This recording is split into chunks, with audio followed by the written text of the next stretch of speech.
तो ठीक है बेटा, आज फिर एक नया लेक्चर हम लोग ठीक है ना पढ़ेंगे वेव ऑप्टिक्स का। और ये बेटा आज का लेक्चर है क्या बताओ, वेव थ्योरी ऑफ हाइगेंस। क्या है बताओ, वेव थ्योरी ऑफ हाइगेंस। ठीक है, इसके पहले हम लोग पढ़े थे न्यूटन का कणिकावाद का सिद्धांत।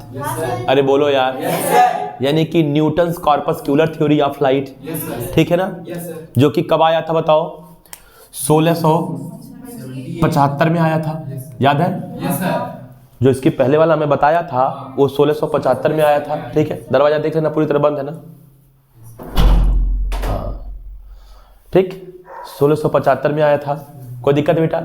ठीक है बच्चों, अब देखो 1675 में तो हमारा ठीक है ना वो आ गया था न्यूटन का, हाँ न्यूटन का सिद्धांत, बस इतना जान लो। ठीक है, पूरा कौन लिखे, आप लोग पढ़े भी हो, कोई दिक्कत नहीं ना है। लेकिन बेटा ये जो सिद्धांत है, यानी कि जो हमारा हाइगेंस का सिद्धांत है, ये 1678 ईस्वी में आ गया था। किसका सिद्धांत बताओ? हाइगेंस का सिद्धांत। बेटा बात समझ में आ रहा है? किस में आ गया था? 1678 ईस्वी में आ गया था। 1678 ईस्वी का मतलब ये हो गया कि करीब 2 या 2.5 साल बाद ठीक है ना, ये हमारा जो थ्योरी था वो आ गया था। लेकिन बेटा बात यह है कि इस थ्योरी को उस समय कोई मान्यता नहीं प्राप्त हुई थी। क्यों? क्योंकि बेटा न्यूटन की जो मतलब थ्योरी थी उसको कोई जल्दी झूठा साबित नहीं कर सकता था, क्योंकि उस समय न्यूटन जो थे अपने समय के बहुत ही प्रसिद्ध वैज्ञानिक थे, बहुत फेमस थे। और जब वो फेमस थे तो उनकी बातों को झूठा साबित करना इतना आसान नहीं था। लेकिन बेटा काफी टाइम बाद ठीक है ना, 1850 में ठीक है, ये आपका एक हिस्ट्री है ठीक है ना, प्रकाश के जो गुण है उससे संबंधित, प्रकाश का जो कणिकावाद का सिद्धांत है, प्रकाश का जो मतलब क्या बोलते हैं तरंग प्रकृति है, उससे रिलेटेड 1850 में बेटा एक फोकाल्ट नाम के वैज्ञानिक आए। क्या नाम था बताओ? फोकाल्ट। ठीक है, फोकाल्ट, मैं लिखता रह रहा हूं नाम भी। ठीक है, 1850 में आए और उन्होंने एक चीज अपने प्रायोगिक विधि से यह सिद्ध कर दिया कि जो प्रकाश होता है वह सघन माध्यम में मतलब डेंसर में स्लो और विरल माध्यम में तेज चलता है। मतलब डेंसर में स्लो चलता है और रेयर में तेज चलता है। और जबकि न्यूटन जो न्यूटन थे, वो जो इसके पहले वाला जस्ट लेक्चर बताया मैं, न्यूटन का कणिकावाद का सिद्धांत, उसमें बताए थे कि जो प्रकाश होता है वो सघन माध्यम में तेज चलता है, यानी डेंसर में तेज चलता है और विरल में धीरे चलता है। बोलो। तो ये बात जो है क्या बोलते हैं, जब अपने प्रायोगिक विधि से सिद्ध कर दिया कि नहीं ऐसा नहीं बल्कि इसका उल्टा होता है, तो जाके वहां पे जो न्यूटन का हमारा सिद्धांत था वो इनवैलिड हुआ, यानी कि वहां पे वो अमान्य हो गया। बात समझ में आया क्या? तो जब अमान्य हो गया 1650 में, तब लोगों का ध्यान गया हाइगेंस के सिद्धांत पर, और जो कि हाइगेंस का सिद्धांत 2 या 2.5 साल बाद ही आ गया था। लेकिन चूंकि उस समय कोई उनकी बातों पे ध्यान ही नहीं देता था बोलो यार, तो क्या बोलते हैं, तब जाके लोग हाइगेंस का सिद्धांत देखे कि हाइगेंस ने क्या क्या कहा भाई, क्या क्या चीजें बता रखा है। और जब हाइगेंस की चीजों को देखा तो उनके द्वारा और भी घटनाओं का व्याख्या हुआ। जैसे न्यूटन ने मान लो प्रकाश का रेक्टिलिनियर प्रॉपर्टी, प्रकाश का रिफ्लेक्शन, प्रकाश का रिफ्रैक्शन, यानी कि प्रकाश का सीधा संचरण, प्रकाश का परावर्तन, प्रकाश का अपवर्तन, इतनी चीजों का तो व्याख्या किया था। लेकिन हाइगेंस जो थे वह इसके अतिरिक्त और भी चीजों का व्याख्या कर पाए, जैसे इंटरफेरेंस, डिफ्रैक्शन, बस समझ में नहीं, पोलराइजेशन का व्याख्या नहीं कर पाए थे। बताता हूं क्यों नहीं कर पाए थे, इसके बारे में बताऊंगा, कोई टेंशन नहीं ना है। तो ठीक है बेटा, तो आइए देखते हैं कि अब न्यूटन के बाद जो हाइगेंस का सिद्धांत आया था वो हाइगेंस का सिद्धांत क्या है। तो क्या आप लोग तैयार हो?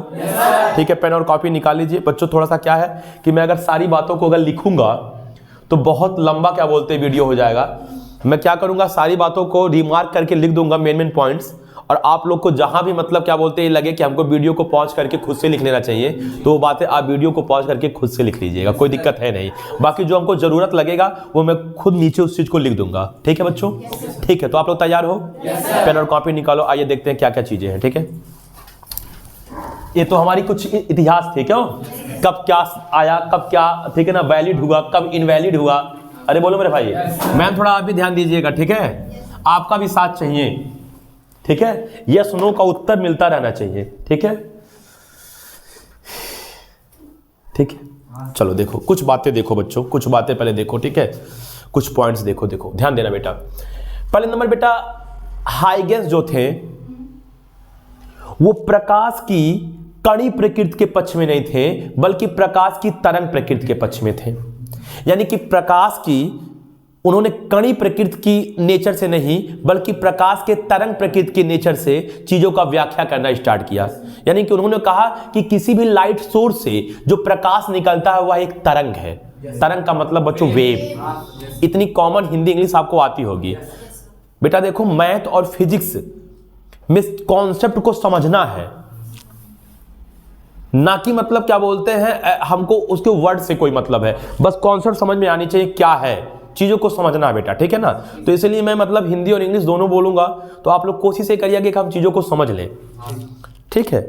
हाँ देखो, तो पहली बात तो ये जान लीजिए, जैसे हमारे जो न्यूटन थे इसके जस्ट वाला पहले, वो बताओ प्रकाश को कण माने थे, छोटे छोटे कण के रूप में उत्सर्जन होता है कि तरंग के रूप में होता है?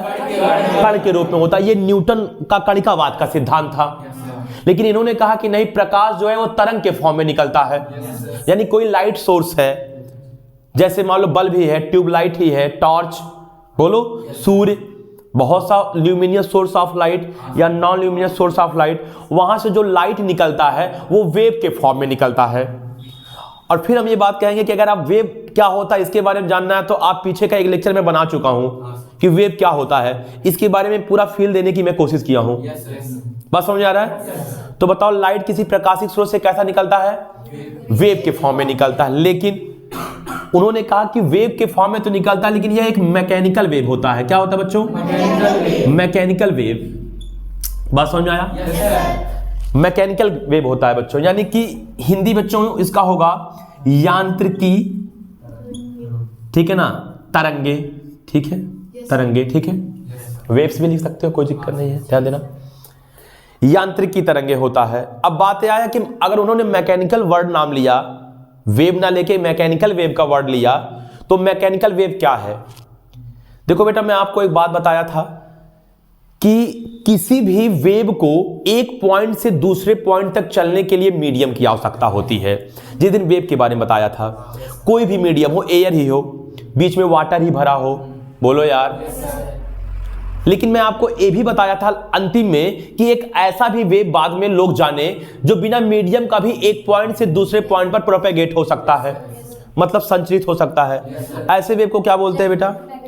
Electromagnetic wave. बहुत अच्छा, विद्युत चुंबकीय तरंगे। तो जो बिना मीडियम का भी ट्रेवल कर सके वो तो हमारा इलेक्ट्रोमैग्नेटिक वेव है। लेकिन जो वेव बिना मीडियम का ट्रेवल नहीं कर सकता, यानी कि जब भी ट्रेवल करेगा तो उसके लिए मीडियम होना आवश्यक है, तो हमारा क्या है बताओ?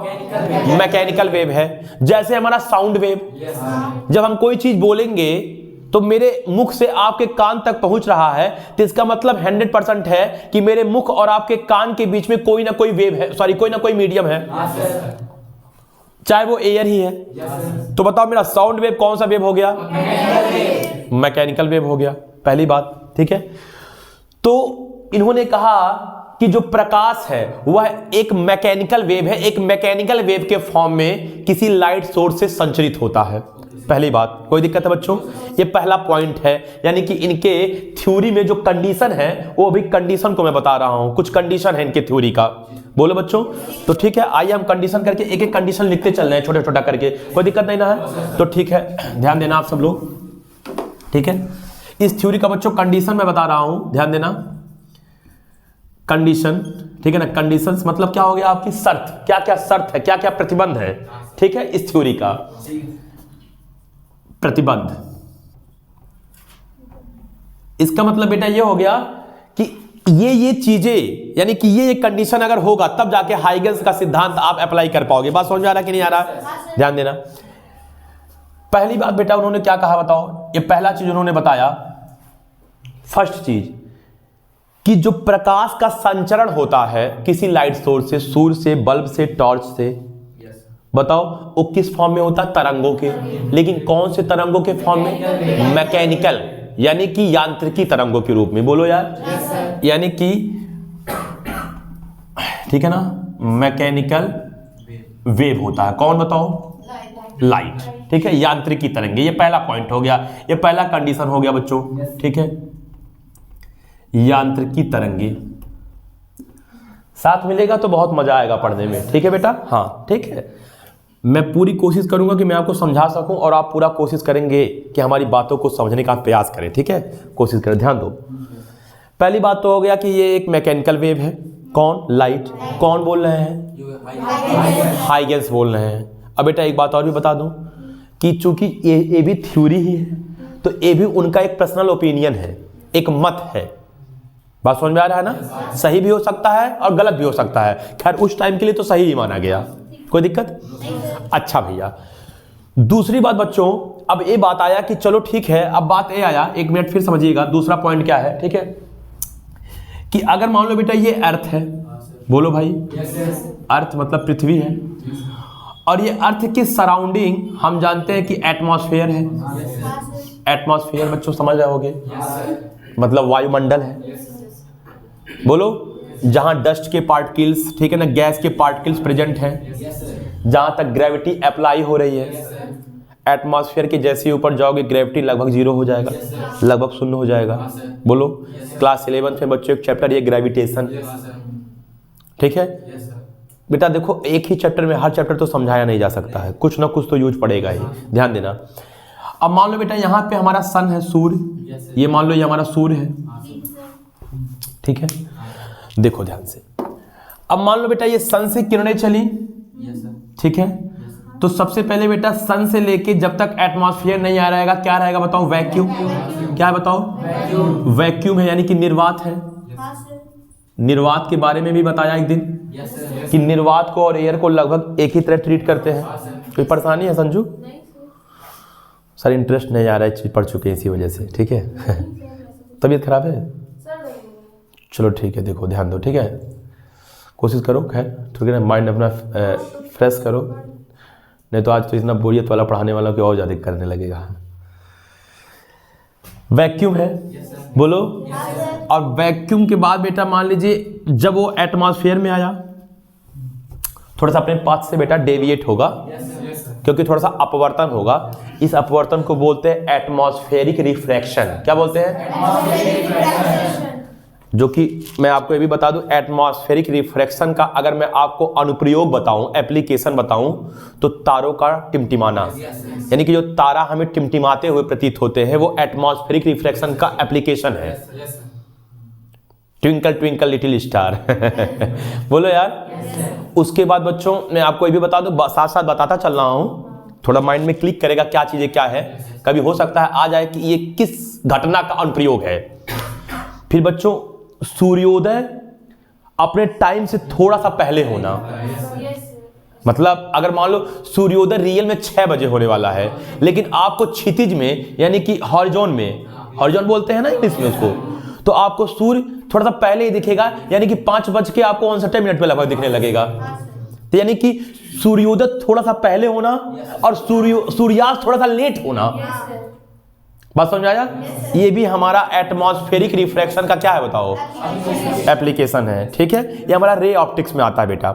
जब वो टाइम आएगा तो मैं उसको भी आपको पढ़ाऊंगा। ऐसी कोई भी पॉइंट नहीं होगा जो छूटेगा, मैं हर पॉइंट आपको बताऊंगा। और बहुत मजेदार चीज होता है ऑप्टिक्स, ठीक है? अभी बहुत अच्छे अच्छे क्वेश्चन में इसी चैप्टर में ही लगवाऊंगा।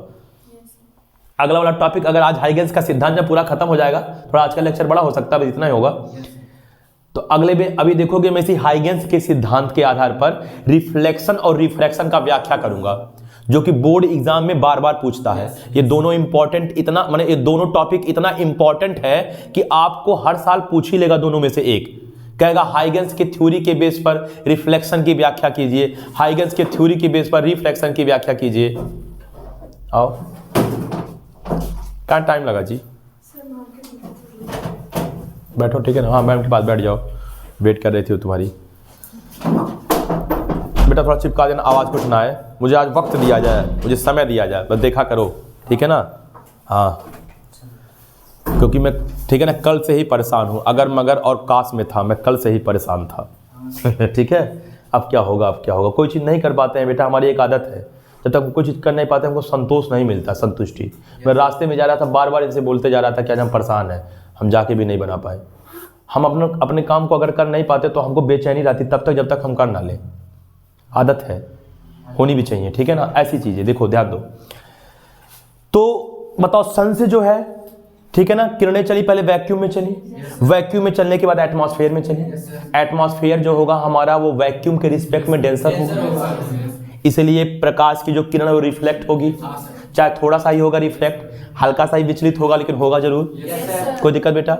बताओ बेटा, प्रकाश यहां से यहां तक वैक्यूम में भी चला ना,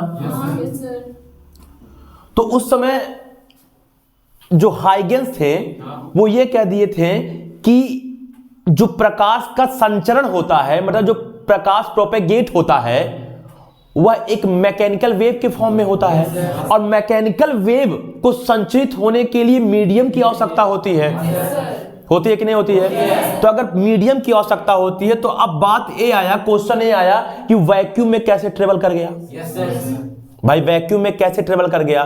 तो उन्होंने कहा कि ठीक है, उन्होंने फिर एक कल्पना किया, एक हाइपोथेसिस किया कि पूरे के पूरे ब्रह्मांड में एक मीडियम फैला हुआ है जिसका नाम ईथर है। क्या है बताओ? तो पहली बात तो उन्होंने ये बताया कि जो कंडीशन, पहला कंडीशन कि बताओ प्रकाश किस फॉर्म में चलता है?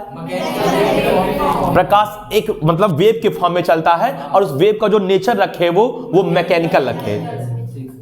बोलो यार। दूसरा बात बताए कि पूरे के पूरे ब्रह्मांड में, पूरे यूनिवर्स में उन्होंने कहा ईथर नाम का एक मीडियम फैला हुआ है, और उस ईथर जो मीडियम था उसकी भी कई उन्होंने गुण बताया कि ईथर ऐसा होना चाहिए, वैसा होना चाहिए, इसकी डेंसिटी ये, इसका वेट ये।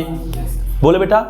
अब उसकी भी मैं कंडीशन आपको बताऊंगा कि ईथर की क्या क्या उन्होंने, ठीक है, प्रॉपर्टी बताया। कोई दिक्कत है बच्चों? तो हमारा सेकंड पॉइंट हो गया। तो बताओ बच्चों, उन्होंने किस चीज की कल्पना की? उन्होंने ये कल्पना की कि पूरे यूनिवर्स में एक ईथर नाम का मीडियम फैला हुआ है, जो कि आज ये हाइपोथेसिस गलत हो गया है, क्योंकि हम ये सिद्ध कर चुके हैं कि प्रकाश एक इलेक्ट्रोमैग्नेटिक वेव है। लेकिन हो सकता है उस टाइम पे इलेक्ट्रोमैग्नेटिक वेव का कोई कॉन्सेप्ट ही ना आया हो। बोलो यार। तो चूंकि अपनी बात सही करनी थी तो उन्होंने भी अपनी ना कुछ मतलब क्या बोलते हैं, इमेजिनेशन करके, कल्पना करके चीजों को रख दिया। हाँ ना? बोलो यार। कोई दिक्कत? देखो तो अब सेकंड पॉइंट क्या है बच्चों, ध्यान देना, ठीक है? इसको मैं मिटा रहा हूं, ठीक है? साथ साथ आप लोग नोट भी करते रहिए, वीडियो को पॉज करके, कोई दिक्कत है नहीं, ठीक है बेटा? नोट्स बनाना जरूरी है, ठीक है? देखो अगला पॉइंट, ठीक है बच्चों? देखो इधर। तो बच्चों इस सेकंड पॉइंट अगर मैं लिख दूं, ठीक है ना, आप स्टार पॉइंट बना सकते हो, कोई दिक्कत है नहीं।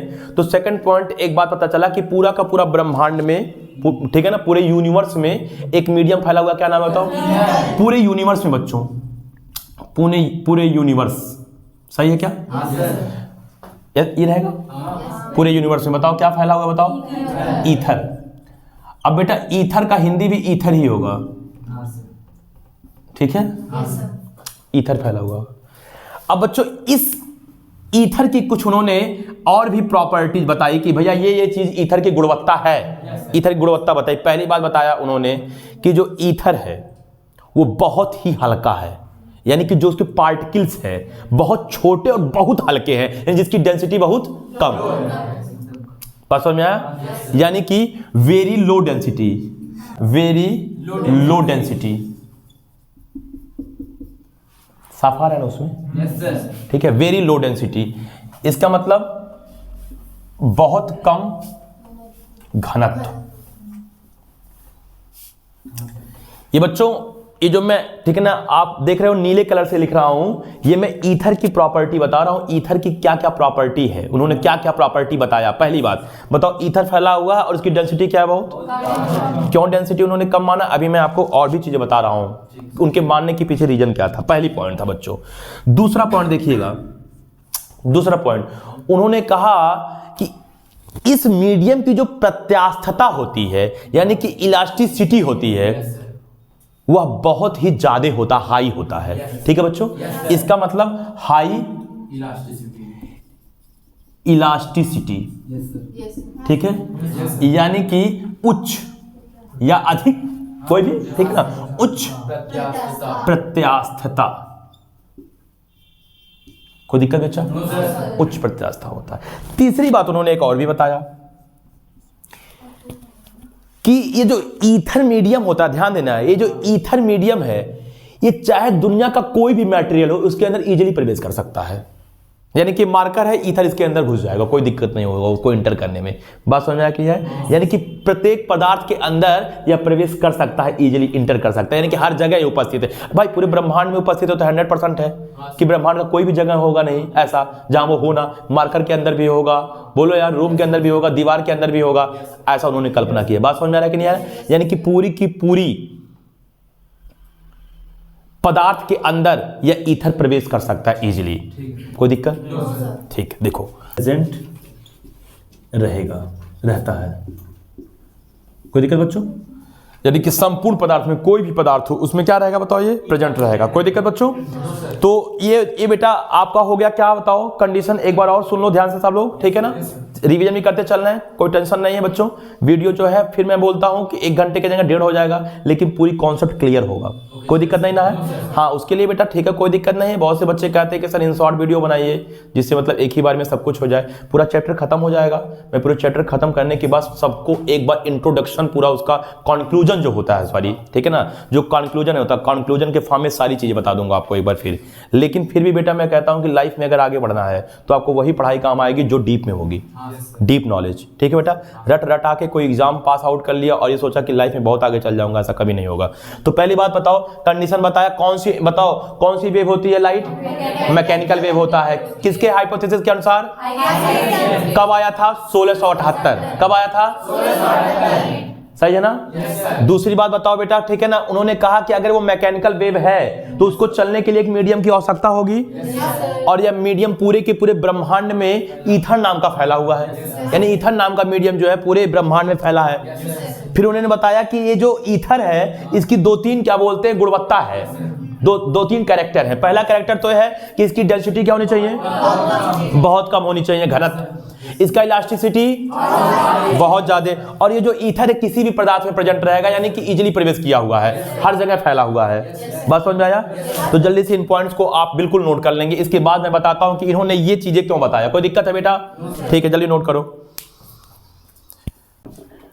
मिटा दो रिद्धि, ठीक। देखो बेटा ध्यान दो, चलो देखो अब बात आया, ठीक है, कि ये तीनों क्राइटेरिया क्या है। इस बेटा ये जो तीनों मतलब गुण है इसको मैं नहीं मिटा रहा हूं, ध्यान देना, ठीक है, ध्यान देना।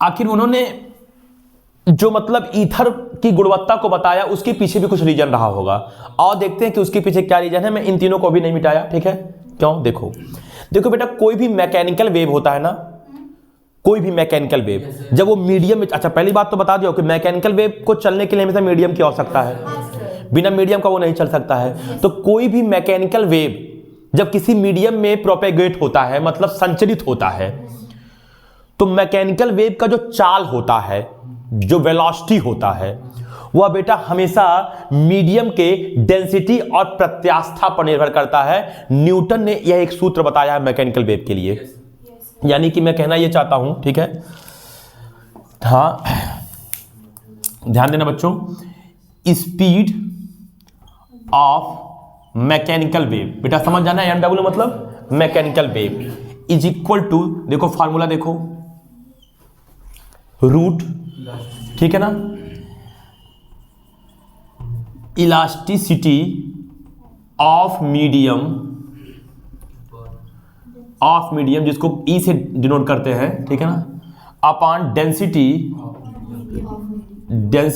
Of medium. बेटा कहीं कहीं रो से या डी से भी डिनोट कर सकते हैं मीडियम को, और बेटा स्पीड चूंकि है तो स्पीड को वी से ही डिनोट करेंगे। कहना ये चाहता हूं कि जैसे मान लीजिए अभी कुछ दिन पहले आप लोगों ने देखा होगा कि मैं आप लोग को जब वेव समझा रहा था, तो वेव में आप देखे होंगे एक तालाब था, उस तालाब का पानी शांत था, उस पे मैंने क्या किया था कि एक एनर्जी का विस्फोट किया था, यानी कि एक पत्थर उठा के फेंका था। जैसे ही पत्थर गिरा होगा आप देखे होंगे लहर आगे बढ़ रहा था। बताओ चूंकि लहर आगे बढ़ते हुए जा रहा है, तो बताओ कौन सी मीडियम में जा रहा है? वाटर में। तो बताओ वो जो इतने समय लहर था, वो जो उतने समय डिस्टर्बेंस था, वो जो वेव था, वो मैकेनिकल वेव होगा कि इलेक्ट्रोमैग्नेटिक वेव होगा? मैकेनिकल वेव होगा, बोलो। तो अब वो जो वेग के चलने का, यानी कि वो जो तरंग के चलने का चाल है, वह बराबर होता है इलास्टिसिटी ऑफ मीडियम E, यानी कि वो जो पानी है उसके इलास्टिसिटी का।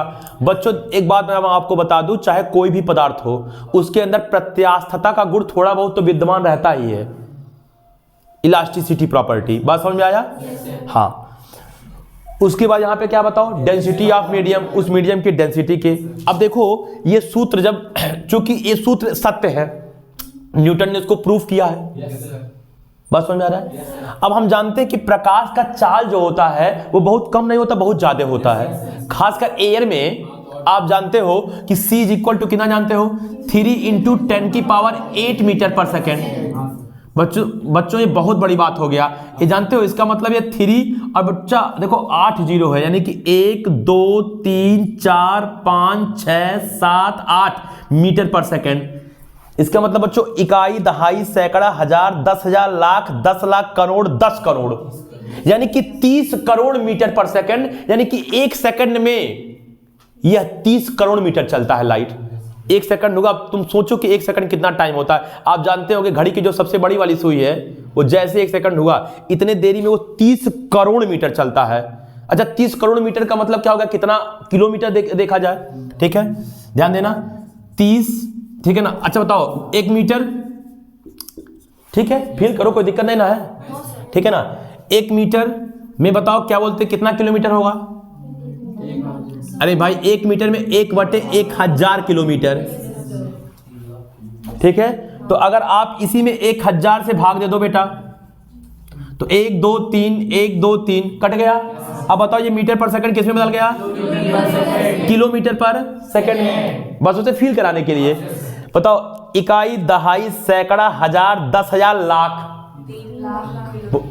देखो इकाई, दहाई, सैकड़ा, हजार, 10,000, लाख, इसका मतलब 3 लाख किलोमीटर पर सेकंड। इसका मतलब 1 सेकंड में 3 लाख किलोमीटर दूरी तय करता है, 3 लाख किलोमीटर।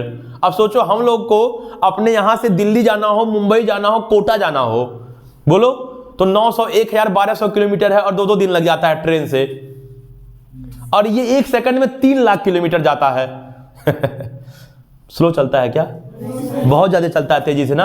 अब देखो यही जो ज्यादा तेजी से चलता है, इस बात को जो ये ईथर की गुणवत्ता को बताए इससे एक्सप्लेन हो जाएगा बेटा। देखो वेरी लो डेंसिटी, डेंसिटी क्या है? बहुत कम।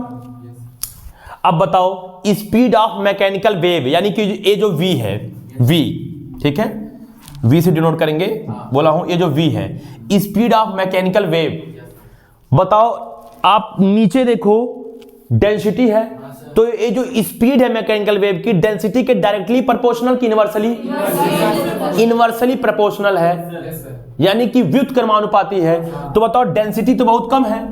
अब बताओ डेंसिटी जितना कम होगा, जितना कम होगा, जितना कम होगा, जितना ही कम लोगे, बोलो यार वेलोसिटी क्या होगा बताओ? उतना ही बढ़ेगा, उतना अधिक। अब देखो हाई इलास्टिसिटी, प्रत्यास्थता इसका उच्च है, तो देखो यहां पे जो स्पीड देखोगे वह स्पीड प्रत्यास्थता के डायरेक्टली प्रोपोर्शनल है, क्योंकि प्रत्यास्थता न्यूमरेटर में है।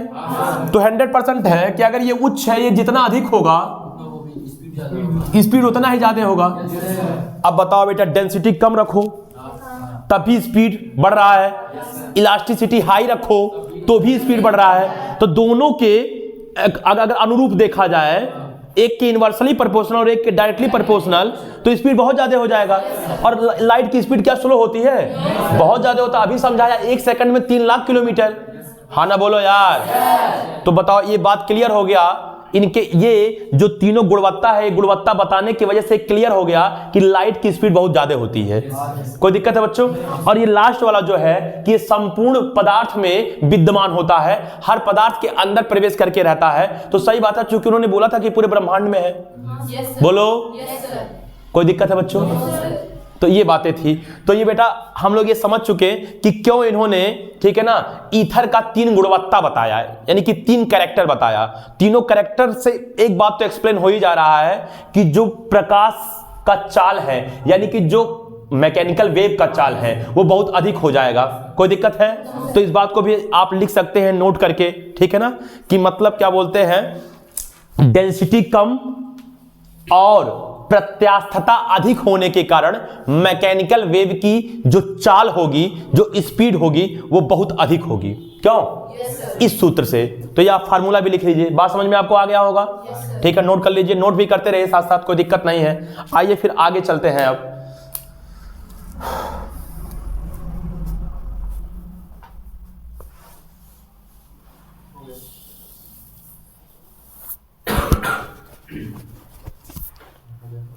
ठीक है, सही चल रहा नहीं रहा है।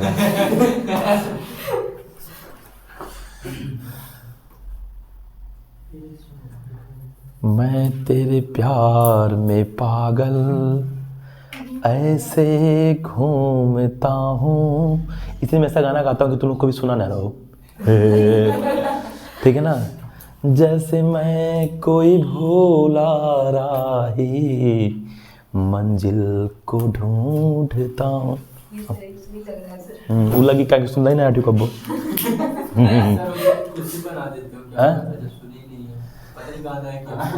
नोट हो गया मेरे भाई? ठीक है ना? आप लोग की पूरी बे वेफ्टीज की पढ़ाई ऐसे ही चलेगी सर। हम लोग कहिए चाहते थे कि नोट्स ना करना पड़े, ऐसे स्टार पॉइंट वाला चले। ठीक है, बाल पर सो जा लो तू, समझते हैं? आज नहले हो गए 1 महीना बाद तो अनकंफर्टेबल हो गया ना? हंसाना सही बात हो। आज नहले तो शैम्पू भी लगौली है, लिख के दे देती है आज तू शैम्पू लगौली हो बेटा। ठीक है ना? ठीक है, ठीक है। अब तुम्हें लग गए कि हम झूठ बोला था। ठीक, और तुम्हें ये बता दी तो कौन शैम्पू लगौली है? ठीक है ना? ला कुल बतिया बता दे। तू कभी सोखा हो लगी झरावे रावे, फिर कहोगी सोखा हो लगा झरावे रावे। हम ये बता दे रहे हैं कि तुम शैम्पू मतलब सोची थी लगाए, फिर तुम कंडीशनर लगाई कि बाल थोड़ा सिल्की हो जाए। क्या बोले बोले है? ठीक है ना? सब बता क्या? ओ मैम तो कहवे करेंगी। ठीक है ना? मैम तो क्या? ठीक है ना? ये चीजें हैं, कान में बात नहीं करते हैं, लड़कियों की आदत है। ठीक है ना? कान में बात करोगे जेंडर बदल जाएगा। हाँ, क्या सब बदल जाएगा। देख लो, ये तुम्हारा दोस्त है। चलो देखो, अरे ठीक, अरे डिस्कशन पे नहीं यार, मौज में होनी चाहिए कोई चीज़ें यार, डिस्कशन तक नहीं बढ़नी चाहिए। देखो अब बात आया कहानी। ठीक है बेटा? अच्छा बताओ, मैंने आप लोगों को वो कंडीशन सारे बता दिए जो हाइगेंस जी ने बताया था। बोलो बताओ। जैसे न्यूटन ने बताया था कि कोई भी प्रकाश किस फॉर्म में निकलता है? कणों के फॉर्म में। इन्होंने क्या बताया? तरंग के फॉर्म में निकलेगा। तरंग का नेचर बताओ क्या होगा? मैकेनिकल। क्या होगा? मैकेनिकल। मैकेनिकल वेव चलने के लिए मीडियम की आवश्यकता होती है। किस मीडियम की कल्पना किए? ईथर की। ईथर के अंदर कितनी गुणवत्ता? 3। डेंसिटी कम, इलास्टिसिटी हाई, और कहीं भी प्रेजेंट हो सकता है। कोई दिक्कत? आइए अब बात करते हैं कि प्रिंसिपल ऑफ सेकेंडरी वेवलेट्स। क्या? ये होना चाहिए। ठीक है? ठीक है बच्चों, तो अब बात करते हैं। ठीक है ना बेटा? Principal of secondary wavelets of Huygens. कोई दिक्कत बच्चों? आइए देखते हैं कि सेकेंडरी वेवलेट्स का क्या बात है, क्या मतलब है। अब हम जानेंगे कि वेव फ्रंट क्या है, वेवलेट्स क्या है, इन सब के बारे में जानेंगे। तो ये अभी तक जो बताया वो हाइगेंस के थियरी का क्या था? कंडीशन। क्या था बताओ? तो बच्चों क्या आप प्रिंसिपल पढ़े हम लोग? तो ठीक है, अब हम लोग ठीक है ना हेडिंग लिख ले रहे हैं, और हेडिंग लिखने के बाद आप फिर से कॉपी पेन रखोगे और पहले बातों को समझोगे। ठीक है? एक एक करके। ठीक है बच्चों? ध्यान दो। चलो ठीक है, चलो ध्यान दो बेटा। तो ठीक है बच्चों, आप लोग जल्दी से पहले ये हेडिंग लिख लो, Huygens principle of secondary wavelets. ठीक है? एक एक करके समझेंगे। ठीक है? चलो देखो, पहली बात ध्यान दो बेटा सब लोग। पहली बात, हाइगेंस ने बताया कि अगर कोई लाइट सोर्स हो, जैसे मान लो बेटा ये एक लाइट सोर्स है। ठीक है? इसका मतलब क्या बेटा?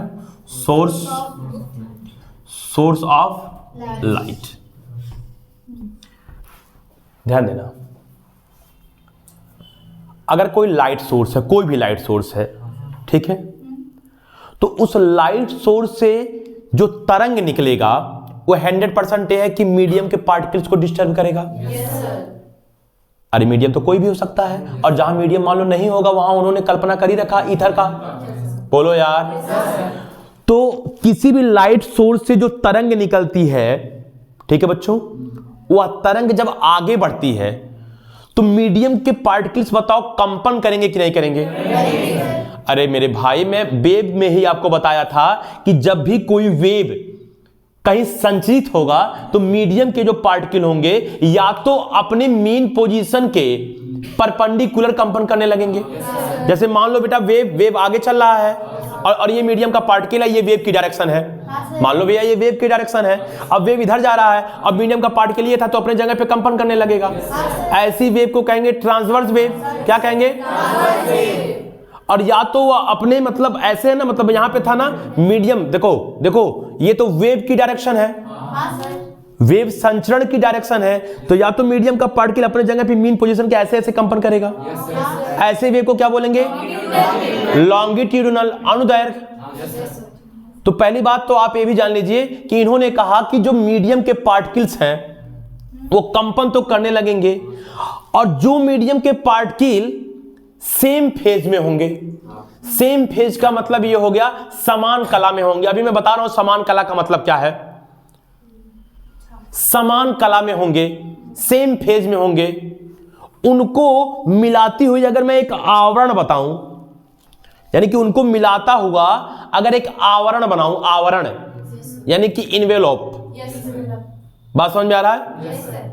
तो बच्चों वो जो आवरण होगा वह तरंगाग्र कहलाएगा। क्या कहलाएगा? तरंगाग्र, यानी कि वेव फ्रंट कहलाएगा। तो इसका मतलब मैं पहला पॉइंट आपको वेव फ्रंट की बात कर रहा हूं, वेव फ्रंट।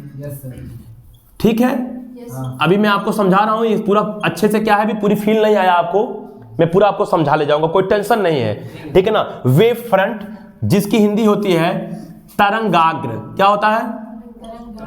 तरंगाग्र, यानी कि वेव फ्रंट का कॉन्सेप्ट बेटा, ये पहला बेटा, ये मैं पहला प्रिंसिपल बता रहा हूं इनका, फर्स्ट। कोई दिक्कत?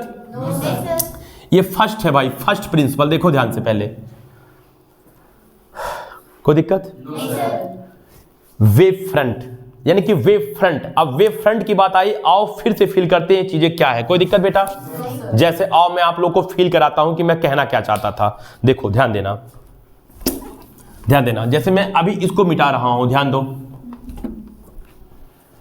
फिर से मैं आता हूं जो पिछले लेक्चर में समझाया था, यानी कि वही तालाब, चारों तरफ से जो पानी है वो पैक है, रुका है, वहां पे फिर मैं एक पत्थर डाल रहा हूं, पत्थर जहां स्ट्राइक कर रहा है इसका मतलब वह सोर्स ऑफ वेव हो गया, जहां एनर्जी ओरिजिन हो रहा है, जहां क्या बोलते हैं पत्थर गिर रहा है, वह हमारे वेव के निकलने की जगह है, जहां पत्थर गिरा।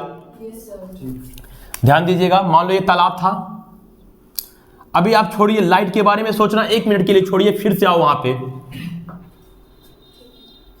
ठीक है। मान लीजिए पत्थर यहां गिरा इस जगह पे, बोलो यार, तो बताओ एनर्जी का जो विस्फोट होगा वो इसी जगह पे होगा। मान लो इस जगह का नाम है एस, एस माने सोर्स, एस माने यहां एनर्जी का विस्फोट हुआ। अरे भाई जाके पत्थर गिरा, स्ट्राइक किया तो एनर्जी का विस्फोट हुआ। कोई दिक्कत? और जब एनर्जी का विस्फोट हुआ तो आप हमें बताओ, इसमें आप देखोगे तो ऊपर नीचे ऊपर नीचे ऊपर नीचे गोल गोल गोल गोल, बताओ बेटा लहर बनेगा कि नहीं बनेगा? ये उस दिन फील किए थे। देखो ध्यान देना, मान लो बेटा यहां लहर बना,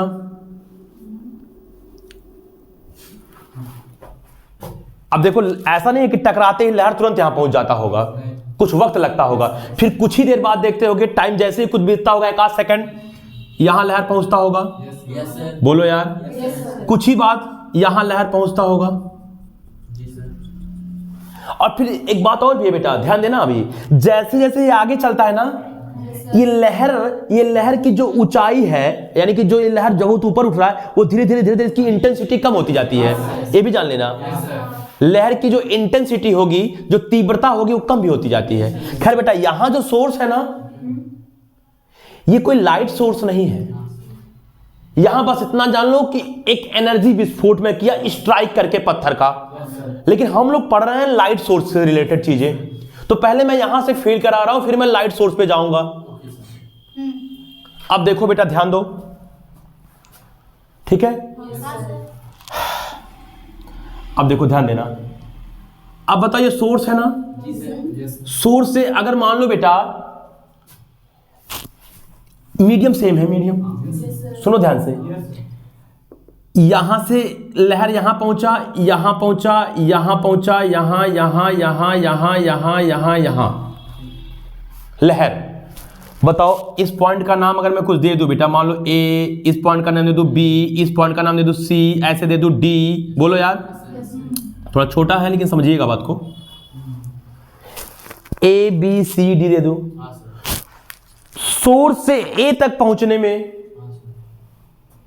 बोलो, सोर्स से बी तक पहुंचने में, सोर्स से सी तक पहुंचने में, सोर्स से डी तक पहुंचने में लहर को समान समय लगेगा कि अलग अलग समय लगेगा? समान समय लगेगा, यानी कि समय समान होगा, टाइम समान, सेम, बोलो भाई। सोर्स से ए की दूरी, बी की दूरी, सी की दूरी, डी की दूरी, बताओ सेम होगा कि अलग अलग? इनका जो डिस्टेंस होगा, मान लो यहां से यहां तक x है, छोड़, एक मिनट, मैं थोड़ा सा चित्र से बड़ा बना रहा हूं, ठीक है, ध्यान देना, एक मिनट बस प्लीज ध्यान दो, कोई दिक्कत है नहीं, ठीक है। ये बेटा ये है हमारा सोर्स, बोलो, लहर निकला, मान लो पहला लहर इतना बड़ा बनाया, थोड़ा बड़ा बनाया जान के, ठीक है। ये ब्लैक वाला जो बना दिया ये दूसरा लहर है, कुछ देर बाद यहां तक पहुंचेगा, खैर ठीक है, यहाँ तो मतलब भैया नहीं है वो पानी, बस समझना चीजों को, ठीक है, कोई दिक्कत नहीं है।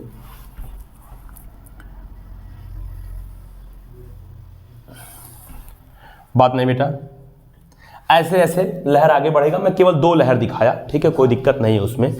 खैर सोर्स से लेके यहाँ के बीच में इनफाइनाइट लहर बनेंगे, इनफाइनाइट जगह होगा, बात समझो।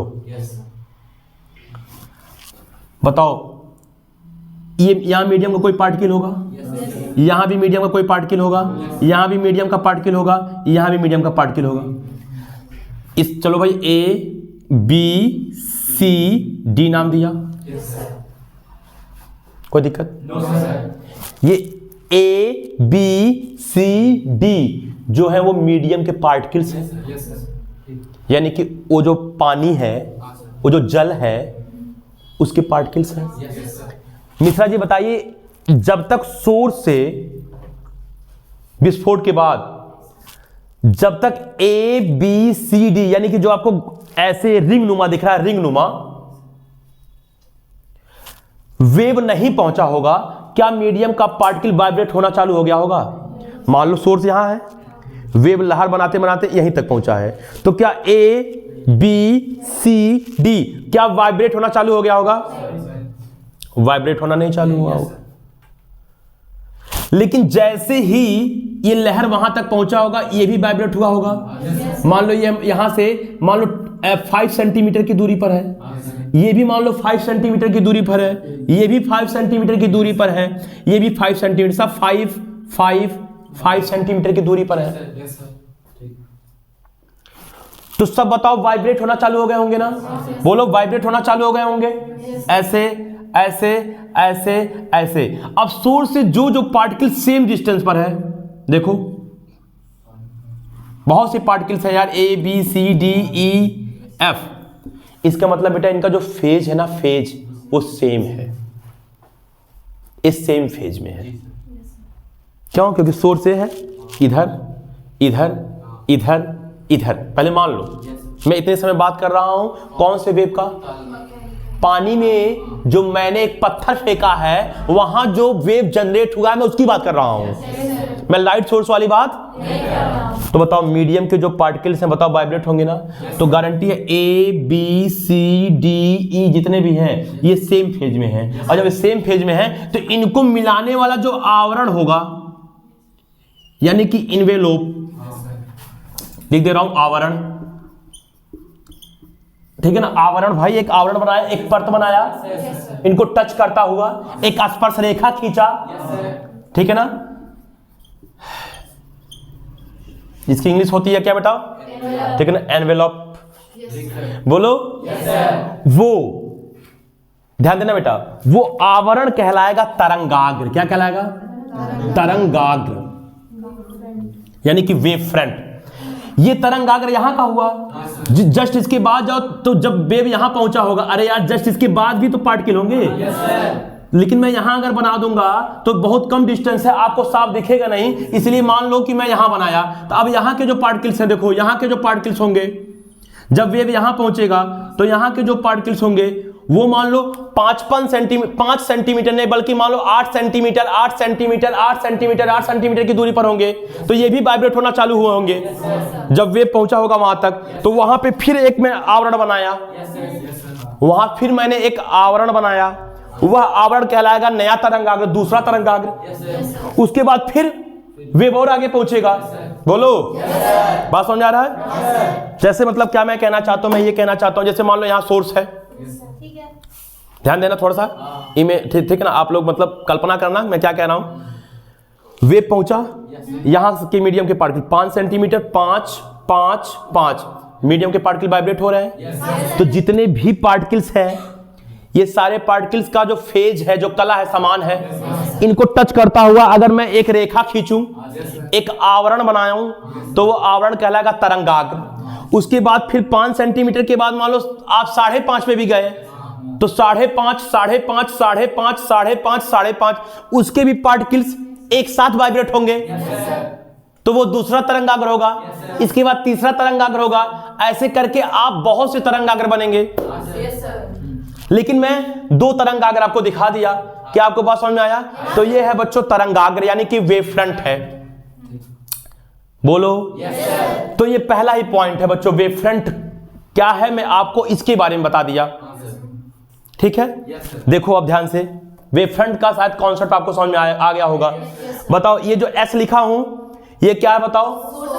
सोर्स ऑफ वेव, जहां से वेव की उत्पत्ति हो रही है। A B C D E F जो भी बनाया था, ये जितने भी पार्टिकल्स थे ये किसके पार्टिकल्स थे? मीडियम के।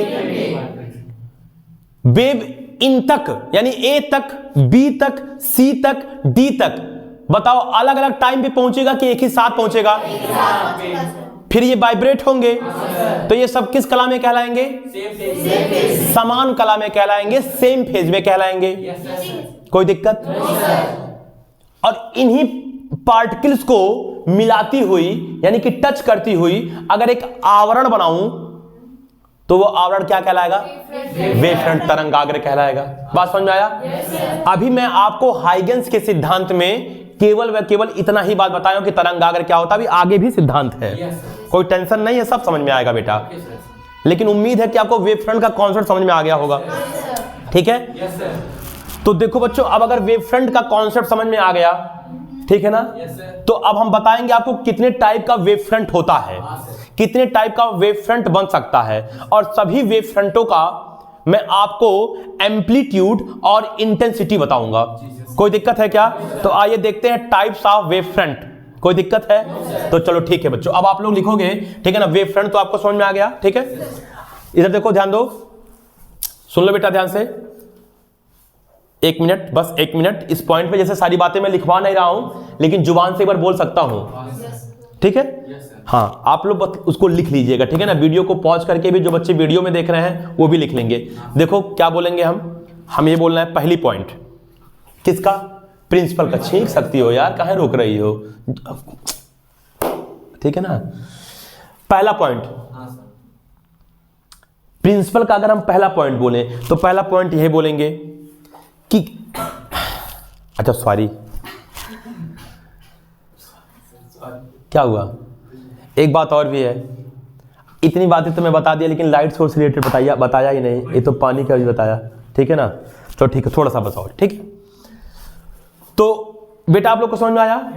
आइए बात करते हैं कि अगर अब लाइट सोर्स हो तो वेव फ्रंट कैसा होगा, क्योंकि ये तो मैं आपको फील कराया पानी वाला। कोई दिक्कत है? चलो देखो, अब लाइट सोर्स की बात समझो बेटा, ध्यान दो, लाइट सोर्स की बात समझो।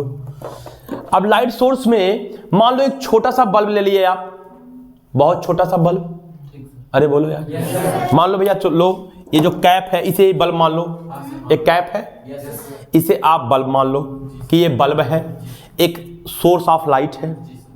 जैसे ही बटन ऑन करूंगा ये जलने लगेगा। खैर कोई बटन है नहीं कि इसको ऑन करके दिखाऊं, ये जलने लगेगा। जब ये जलेगा तो इसके चारों तरफ लाइट प्रकाश निकलेगा। अब देखो उन्होंने क्या बताया हाइगेंस ने, खैर न्यूटन ने कहा था कि इनसे छोटे छोटे कण निकलेंगे। बोलो। अब देखो बेटा ध्यान देना बेटा, ये कैप है ना, ये कैप। अब देखो ध्यान देना, इससे जब लाइट निकला तो वेव के फॉर्म में निकलेगा। किस फॉर्म में निकलेगा? और वह वेव कौन सा वेव होगा? मैकेनिकल वेव होगा। अब देखो जब वेव यहां तक, अच्छा जब वेव चलेगा तो बताओ मीडियम के पार्टिकल डिस्टर्ब हो जाएंगे कि नहीं? क्योंकि वेव का डेफिनेशन ही है कि वह मीडियम के पार्टिकल्स को क्या करता है? डिस्टर्ब करता है। अब बेटा बताओ, ये मान लो सोर्स है, यहां से देखो, यहां से मान लो 5 सेंटीमीटर आगे गया, 5 सेंटीमीटर इधर गया, 5 सेंटीमीटर इधर गया, 5 सेंटीमीटर पीछे आया, 5 सेंटीमीटर ऊपर गया, 5 सेंटीमीटर नीचे गया, 5 सेंटीमीटर हर दिशाओं में गया। बताओ तो बताओ, अब सभी दिशा में है बेटा, देखो आगे भी है, किनारे भी है। अब बताओ इनको मिलाता हुआ जब एक आवरण बनाओगे, आवरण, तो बताओ मेरे भाई 5 सेंटीमीटर की दूरी पर, तो बताओ वो जो आवरण बनेगा वो बताओ कैसा बनेगा?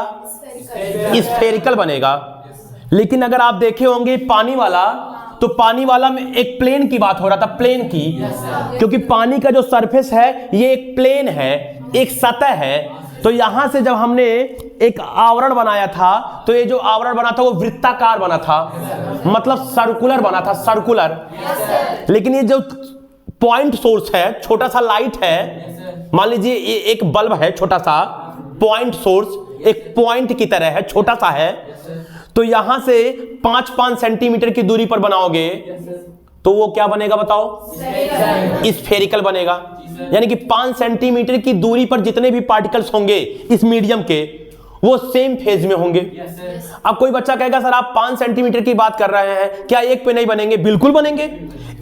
जब 1 सेंटीमीटर की दूरी पे जाओगे तो उसको जब मिलाओगे तो वो जो आवरण बनेगा वो एक वेव फ्रंट होगा। 5 सेंटीमीटर वाला दूसरा वेव फ्रंट होगा, 3 वाला दूसरा होगा, 2 सेंटीमीटर की दूरी पर अलग होगा, अलग अलग वेव फ्रंट्स होंगे। क्या बात आपको समझ में आ रहा है? तो यहां बताओ वेव फ्रंट कैसा बनेगा? स्फेरिकल। लेकिन बताओ यहां पे जो तरंग का स्रोत है वो क्या है? लाइट। क्योंकि लाइट भी अगर देखा जाए तो तरंग का एक स्रोत है, लाइट सोर्स। बोलो यार, कोई दिक्कत? हाँ, तो ये चीजें हैं। तो अब बात करते हैं बच्चों, ठीक है ना, कि चलो अब बात कर लेते हैं कि पहला पॉइंट क्या है।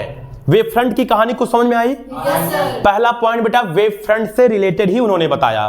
देखो क्या बताया उन्होंने, कहा, आप लोग लिख भी लीजिएगा, ठीक है ना, ध्यान देना, कि किसी लाइट सोर्स से, क्या मान लो ये लाइट सोर्स है, कैप जो है, किसी लाइट सोर्स से जो लाइट का उत्सर्जन होता है, यानी कि जो लाइट इमिट होता है, वह चारों दिशाओं में वेव के फॉर्म में संचरित होता है। किसके फॉर्म में? वेव के फॉर्म में प्रोपेगेट होता है। और वो कौन सा वेव था? मैकेनिकल। किसी लाइट सोर्स से चारों दिशाओं में जो लाइट का उत्सर्जन होता है वो किसके फॉर्म में होता है? वेव के फॉर्म में। इतनी बात हो गई, फुल स्टॉप।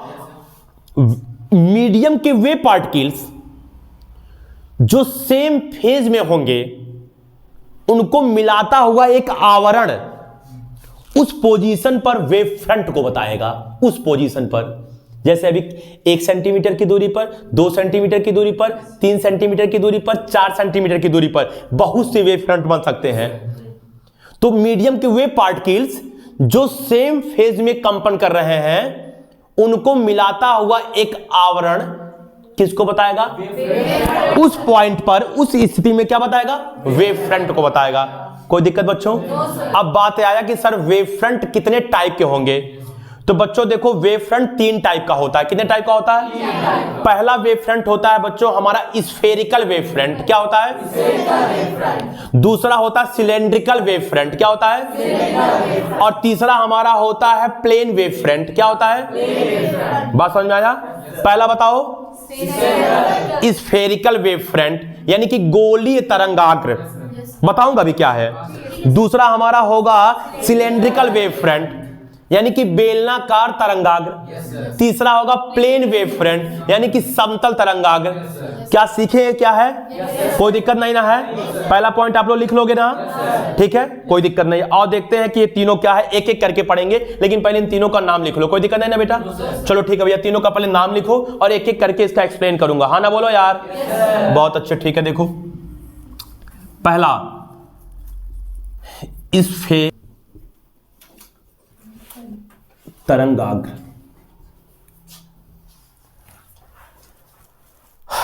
ठीक है, समतल तरंगाग्र। ठीक है, तो तीन है वेव फ्रंट। कोई दिक्कत बच्चों? एक एक करके समझे। बताओ ये हाइगेंस का जो प्रिंसिपल है, ठीक है, लाइट से रिलेटेड, इसका मैं कौन सा पॉइंट बता रहा हूं? अभी फर्स्ट पॉइंट बता रहा हूं। फर्स्ट पॉइंट में एक जानकारी मिली बहुत इंपॉर्टेंट कि वेव फ्रंट क्या है। अब जानकारी फर्स्ट पॉइंट में मिलेगा कि कितने टाइप के वेव फ्रंट हैं। कोई दिक्कत है? देखो ध्यान दो अब, ठीक है। अब देखो बेटा ध्यान दो। तो अब अगर आप लोग तीनों नाम लिख लिए होंगे तो अब पहला टाइप बताने जा रहा हूं, ठीक है। चलो देखो बेटा, फर्स्ट देखेंगे हम लोग, ठीक है। देखो फर्स्ट देखेंगे। देखो बेटा ध्यान दो, आ रही है कोई दिक्कत? ठीक है, ध्यान देना।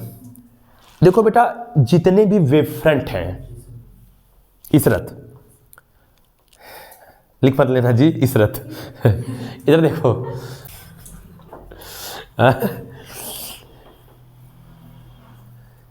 जितने भी वेव फ्रंट हैं, यह लाइट सोर्स के शेप पर डिपेंड करता है कि लाइट सोर्स का शेप क्या है, यानी कि उसकी आकृति क्या है। पहला पॉइंट बच्चों, हम लोग पढ़ रहे हैं स्फेरिकल वेव फ्रंट। अगर बेटा लाइट सोर्स एक बिंदुगत स्रोत हुआ, पॉइंट सोर्स ऑफ लाइट, बोलो यार, यानी कि बिंदुगत, ध्यान देना बेटा, पॉइंट सोर्स ऑफ लाइट। इसका मतलब एक छोटी सी बिंदी हुई, छोटा सा बल्ब लाओ जला दो, बोलो यार, छोटा सा बल्ब। या आप जो बल्ब देखते होंगे, ठीक है ना, आपके घर में लगा होता है, मैक्सिमम बार देखते होंगे, गोल का होता है, 100 वाट वाला, येलो वाला भाई। तो वो जो है बेटा हमारा कौन सा सोर्स है बताओ? पॉइंट सोर्स, ठीक है। अब बताओ इस सोर्स ऑफ लाइट से, इस सोर्स ऑफ लाइट से बेटा ध्यान देना आप सब लोग, कोई एक दूरी ले लो भाई, कोई भी एक दूरी ले लो, 5 सेंटीमीटर, 4 सेंटीमीटर, 3 सेंटीमीटर, कुछ भी ले लो। तो अगर इस सोर्स से, अगर मान लो आप 10 सेंटीमीटर की दूरी पर ही जाओगे, बोलो, तो जितने भी पार्टिकल्स हैं, ध्यान देना, जितने भी पार्टिकल्स हैं बेटा, देखो 10 सेंटीमीटर आगे भी आओगे, 10 सेंटीमीटर पीछे भी जाओगे, जितने भी मीडियम के पार्टिकल्स हैं, मान लो यहां का पार्टिकल्स, यहां का पार्टिकल्स, यहां का पार्टिकल्स, यहां यहां यहां यहां और यहां, ये मीडियम के पार्टिकल्स सेम फेज में होंगे कि नहीं होंगे? क्योंकि सोर्स से दूरी क्या है? समान। कोई दिक्कत? अब इनको मिलाता हुआ अगर मैं एक आवरण बनाऊं, आवरण मतलब एक परत भाई, ठीक है, एक सरफेस, इनको मिलाता हुआ, तो बताओ बेटा ये आवरण का जो आकार होगा वो कैसा होगा? स्फेरिकल होगा, गोलाकार होगा, बोलो। हाँ, देखने में बेटा ये लग रहा है आपको एक सर्कल, लेकिन ये है बेटा स्फेयर। क्योंकि देखो बेटा मेरा जो बोर्ड है ना, बोर्ड वो 2D है, 2 डायमेंशनल, और आपका जो बेटा स्फेयर होता है ना वो 3 डायमेंशनल होता है। तो यहां बनाना मतलब थोड़ा कठिन नहीं, असंभव है, लेकिन फील दिला सकते हैं कि चलो भाई ऐसे मान लो कुछ ऐसा है, देखो, बोलो बेटा कुछ ऐसा है, यानी कि अगर आप इसको कट करोगे, बोलो भाई, तो आपको हमेशा एक सर्कल मिलेगा ऊपर, जैसे बॉल होता है ना, बॉल को कट करो तो आप देखोगे क्या बनेगा? आपको एक सर्कल मिलेगा। तो बताओ बेटा ये जो आपका वेव फ्रंट है वो कैसा वेव फ्रंट है बताओ? अच्छा, ये कौन सी स्थिति पे हुई? मान लो ये कोई भी स्थिति फर्स्ट मान लो। अब आप कहोगे कि सर मान लो यहां तक का तो आप 10 सेंटीमीटर का रेडियस लिए हो, लेकिन हम और भी लेना चाहते हैं आगे, तुम 15 सेंटीमीटर का लेना चाहते हो, तो ले लो मेरे भाई 15 सेंटीमीटर का, और आगे चले जाओ, थोड़ा थोड़ा लो, और आगे चले जाओ। अब इनको मिलाता हुआ एक आवरण बनाओ, तो ये आपका सेकंड वेव फ्रंट बन गया। बोलो ये आपकी एक नई स्थिति की वेव फ्रंट है। ये स्थिति कौन सी है? सेकंड।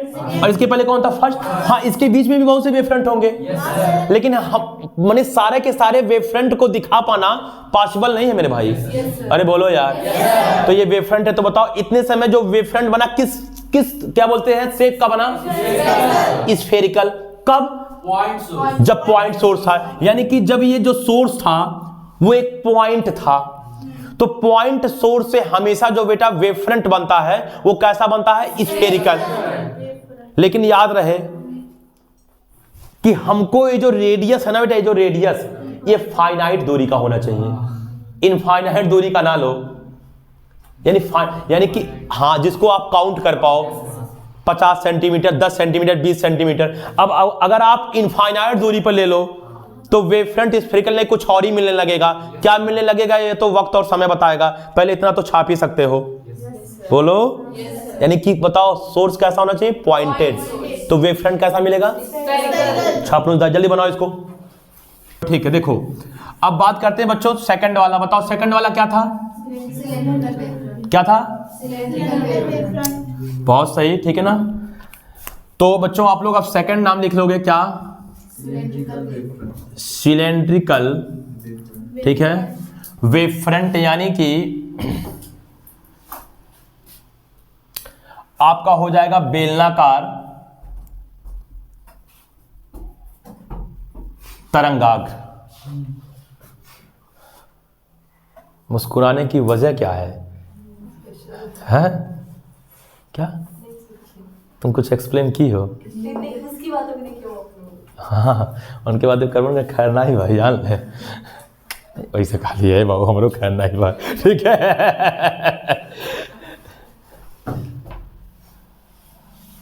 हो या आज नहीं। चल देखो, अब देखो बेटा सेकंड बात, अगर बेटा मैं लाइट सोर्स लीनियर ले लूं, क्या ले लूं? लीनियर का मतलब एक स्ट्रेट लाइन, जैसे ट्यूबलाइट देखे हो? अरे बोलो यार, ट्यूबलाइट पिक्चर की बात नहीं कर रहा हूं दुष्ट। ट्यूबलाइट बोलो, ट्यूबलाइट देखोगे तो वो जो लाइट सोर्स होता है वो लीनियर होता है, सीधा होता है।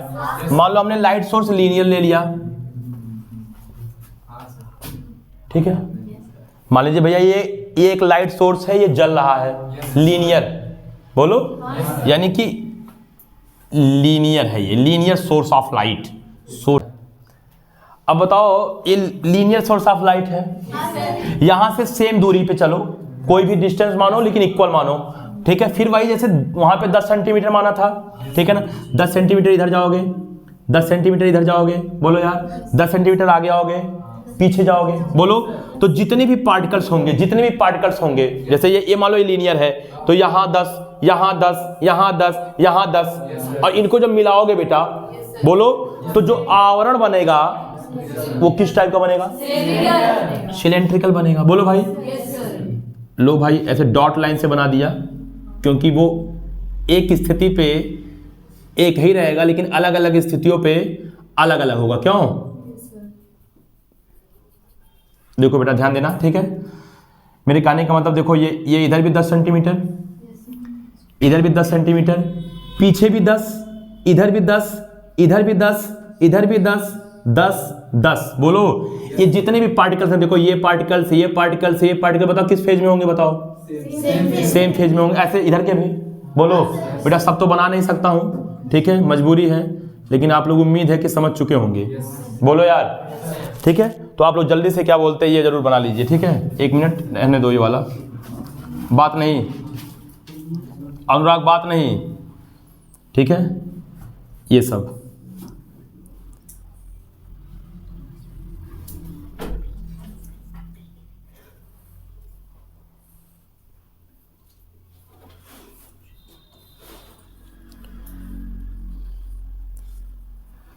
ठीक है बेटा।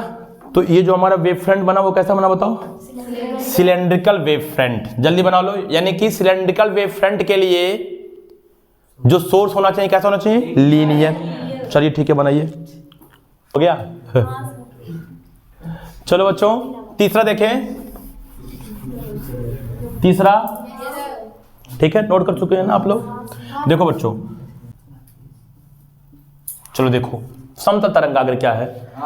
देखो बेटा, समतल तरंगाग्र के लिए चाहे वो लाइट सोर्स पॉइंट हो चाहे वो लीनियर हो, आपको समतल मिलने लगेगा, लेकिन उसकी एक कंडीशन है, यानी कि समतल तरंगाग्र सोर्स ऑफ लाइट के शेप पर डिपेंड नहीं करता है, वो डिपेंड करता है कि सोर्स ऑफ लाइट से इनफाइनाइट दूरी पर है कि नहीं है, यानी कि बहुत अधिक दूरी पे है कि नहीं है। मैं क्या कहना चाहता हूं अभी बात आपको समझ में आ जाएगा। देखो ध्यान देना, बात अभी समझ में आ जाएगा, कोई टेंशन नहीं है, कोई दिक्कत नहीं है। देखो ध्यान देना, जैसे बच्चों मान लो मैं यही सोर्स ले लिया,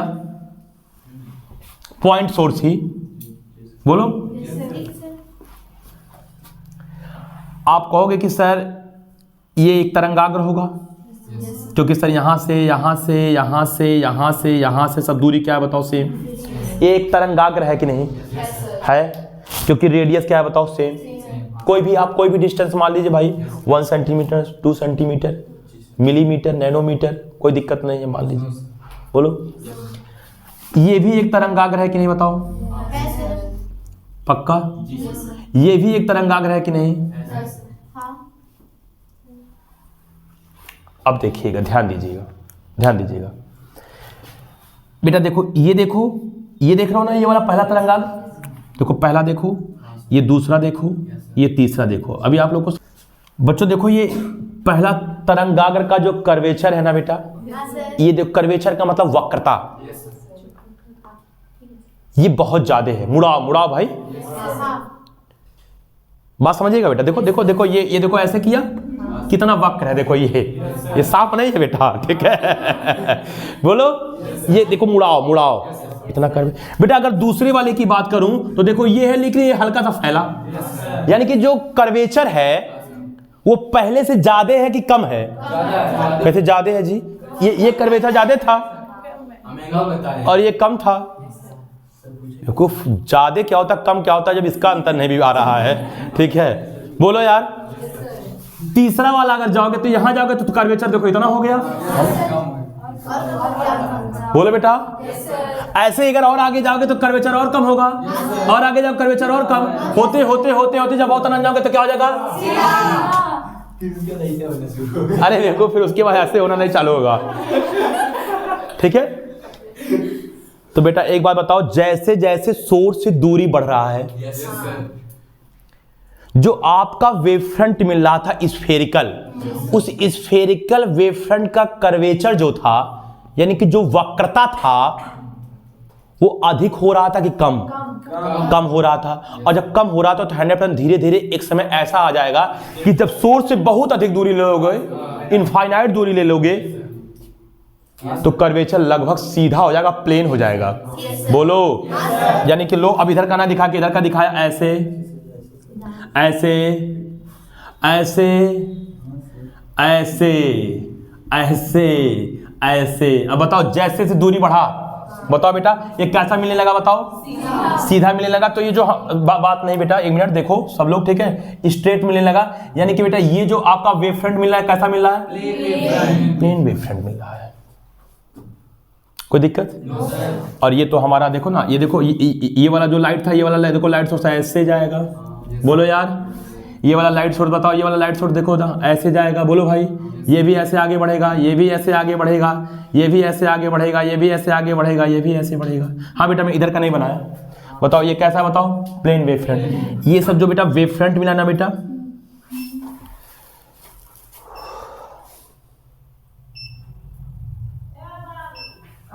ठीक है, ये सब जो बेटा वेव फ्रंट मिला आपको ना, वो कैसा मिला बताओ? प्लेन वेव फ्रंट मिला। इसका मतलब बच्चों प्लेन वेव फ्रंट हमको कब मिलेगा बताओ? जब सर सोर्स से हम कम दूरी नहीं बल्कि इनफाइनाइट दूरी ले लें, बहुत अधिक दूरी ले लें, तो कर्वेचर धीरे धीरे कम होते होते प्लेन हो जाता है। तो ऐसा वेव फ्रंट क्या कहलाता है बताओ? तो क्या ये लाइट ऑफ सोर्स के शेप पर डिपेंड किया? सर ये डिपेंड किया कितनी दूरी पर है। इसी प्रकार से अगर तुम लीनियर भी ले लो तो धीरे धीरे देखोगे सिलेंडर खूब बड़ा होता जाएगा, और सिलेंडर बड़ा होता जाएगा तो एक, अरे यार सिलेंडर मतलब मोटा होता जाएगा, पहला सिलेंडर, दूसरा सिलेंडर, तीसरा सिलेंडर, तो सिलेंडर की जो कर्वेचर है वो भी कम होता जाएगा, और एक कहानी ऐसी आएगी, एक समय ऐसा आएगा कि वो क्या बन जाएगा, पूरा प्लेन। बोलो, तो ये होता है हमारा प्लेन वेव फ्रंट। कोई दिक्कत बच्चों? तो इस बात को भी आप बना लीजिए खटाक से, ठीक है ना। एक बात पता चल गया कि वेव फ्रंट 3 टाइप का, क्यों? चलिए ध्यान दीजिएगा, लाइट भी पक जा रहा है ना, दिक्कत ये हो जा रहा है, मजा। हाँ चलो देखो बेटा, तो पहले वाले आपको कॉन्सेप्ट में अभी तक इतनी कहानी पता चल गई कि तरंगाग्र क्या होता है और तरंगाग्र के कितने टाइप होंगे। बोलो बच्चों, जितने भी माध्यम के पार्टिकल, बार बार बोलता हूं कि आपको याद हो जाए, जितने भी माध्यम के यानी कि मीडियम के पार्टिकल सेम फेज में होंगे, उनको मिलाने वाला जो आवरण होगा वह हमारा क्या कहलाता है, तरंगाग्र, वेव फ्रंट। कितने टाइप के? 3, spherical, cylindrical, plane. Spherical point source of light से, लेकिन एक निश्चित दूरी पर, एक फाइनाइट डिस्टेंस पर। Cylindrical linear source of light से, लेकिन एक फाइनाइट डिस्टेंस पर। प्लेन वाला कोई भी हो, चाहे पॉइंट सोर्स ऑफ लाइट हो चाहे लीनियर हो। अरे बोलो यार, बताओ कितने डिस्टेंस पर? इनफाइनाइट दूरी पर, क्योंकि कर्वेचर जो है धीरे धीरे क्या होता है, कम होता है। तो एक समय ऐसा आएगा कि पूरा का पूरा वेव फ्रंट कर्व ना रह के एक प्लेन बन जाएगा। इतनी बात पता चला?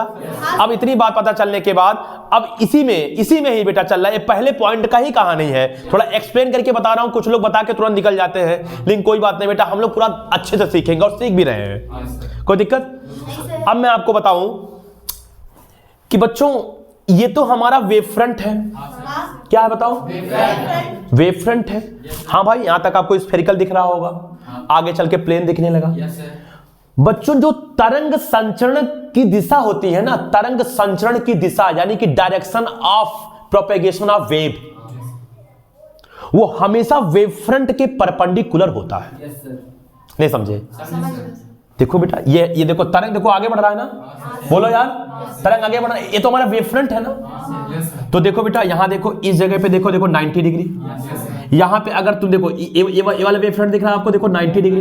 देखो बेटा, ये देखो 90 डिग्री, 90 डिग्री। बोलो भाई, 90 डिग्री, 90 डिग्री, 90 डिग्री, 90 डिग्री। देखो वेव इधर बढ़ रहा है। ऐसे यहां भी देखोगे, देखो यहां भी जब देखोगे तो ये भी 90, ये भी 90, ये भी 90। बोलो, और आप जैसे बहुत आगे जब देखोगे तो सीधा दिखेगा, आपको सीधा दिखेगा। इसका मतलब जो वेव है वो हमेशा वेव फ्रंट के परपेंडिकुलर प्रोपेगेट होता है, यानी कि जो मेरा लाइट है, अरे यार इन समय वेव कौन है बताओ? लाइट है। यानी कि लाइट की जो रेज है, रेज यानी कि प्रकाश की जो किरणें हैं, बोलो, यानी कि जो ये तरंग है, प्रकाश की किरणें ही तरंग है, वही तो डिस्टर्बेंस पैदा कर रहा है। वो हमेशा वेव फ्रंट के क्या होता है? परपेंडिकुलर। पॉइंट नोट करो, ये इंपॉर्टेंट पॉइंट है। कोई दिक्कत? चलिए ठीक है, इतनी बात भी आप सीख लिए। और मैं आप लोग को एक चीज और बताता हूं, बहुत कम बुक्स में ऐसा चीज दिया होगा, लेकिन बताते हैं, ठीक है बेटा? ध्यान देना। मिटा दूं इसको? कोई प्रॉब्लम? ठीक है, देखो ध्यान दो। चलिए अब देखो बेटा, बहुत अच्छे बच्चे हो तुम लोग। देखो बस अभी ये प्रिंसिपल का पहला पॉइंट ही चल रहा है, 2-3 पॉइंट ही है बेटा, ठीक है? आपका पूरा प्रिंसिपल खत्म हो जाएगा, लेकिन हम लोग पहले पॉइंट में काफी कुछ सीख लिए। अब देखो बेटा, बताओ कितने टाइप के वेव फ्रंट मिले? 3 टाइप के वेव फ्रंट मिले। बोलो, एक स्फेरिकल, एक आपका सिलेंड्रिकल और एक प्लेन। बच्चों देखो, स्फेरिकल, सिलेंड्रिकल और प्लेन वेव फ्रंट का जो इंटेंसिटी होता है और जो एम्पलीट्यूड होता है, वह उसके सोर्स ऑफ लाइट से जो दूरी है, वेव फ्रंट का दूरी, भाई वेव फ्रंट कुछ ना कुछ दूरी पे तो बनता है। पहला वेव फ्रंट, दूसरा वेव फ्रंट, तीसरा वेव फ्रंट, इस पे किस प्रकार निर्भर करता है, आइए इस बात को मैं आपको बताता हूं। कोई टेंशन? देखो ध्यान देना बेटा। देखो बच्चों, इंटेंसिटी मैं आपको बता दूं, इंटेंसिटी का सूत्र होता है इंटेंसिटी। इंटेंसिटी मतलब आई माने तीव्रता। ध्यान दे लो बेटा, पहले नंबर ये याद रखो, एनर्जी, एनर्जी यानी कि E upon area A into time T. ये बेटा ये इंटेंसिटी का फार्मूला है। क्या बताओ? कोई दिक्कत?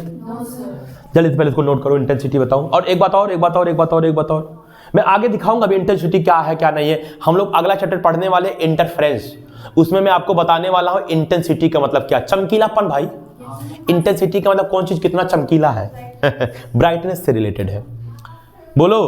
और अगला चैप्टर में जब आपको पढ़ाऊंगा तो वहां मैं इंटेंसिटी निकलवाऊंगा, वहां मैं आपको एम्पलीट्यूड के बारे में बताऊंगा। ठीक है, ध्यान दो। तो पहला बात तो ये होता है, और दूसरी बात बच्चों जो इंटेंसिटी होता है वो डायरेक्टली प्रोपोर्शनल होता है एम्पलीट्यूड के स्क्वायर के। ये भी आप जान लीजिए, ये एम्पलीट्यूड है। यहां पे देखो स्मॉल ए लिख दे रहा हूं, नहीं तो आप लोग कंफ्यूज हो जाओगे, क्योंकि यहां पे जो ए है वो एरिया है।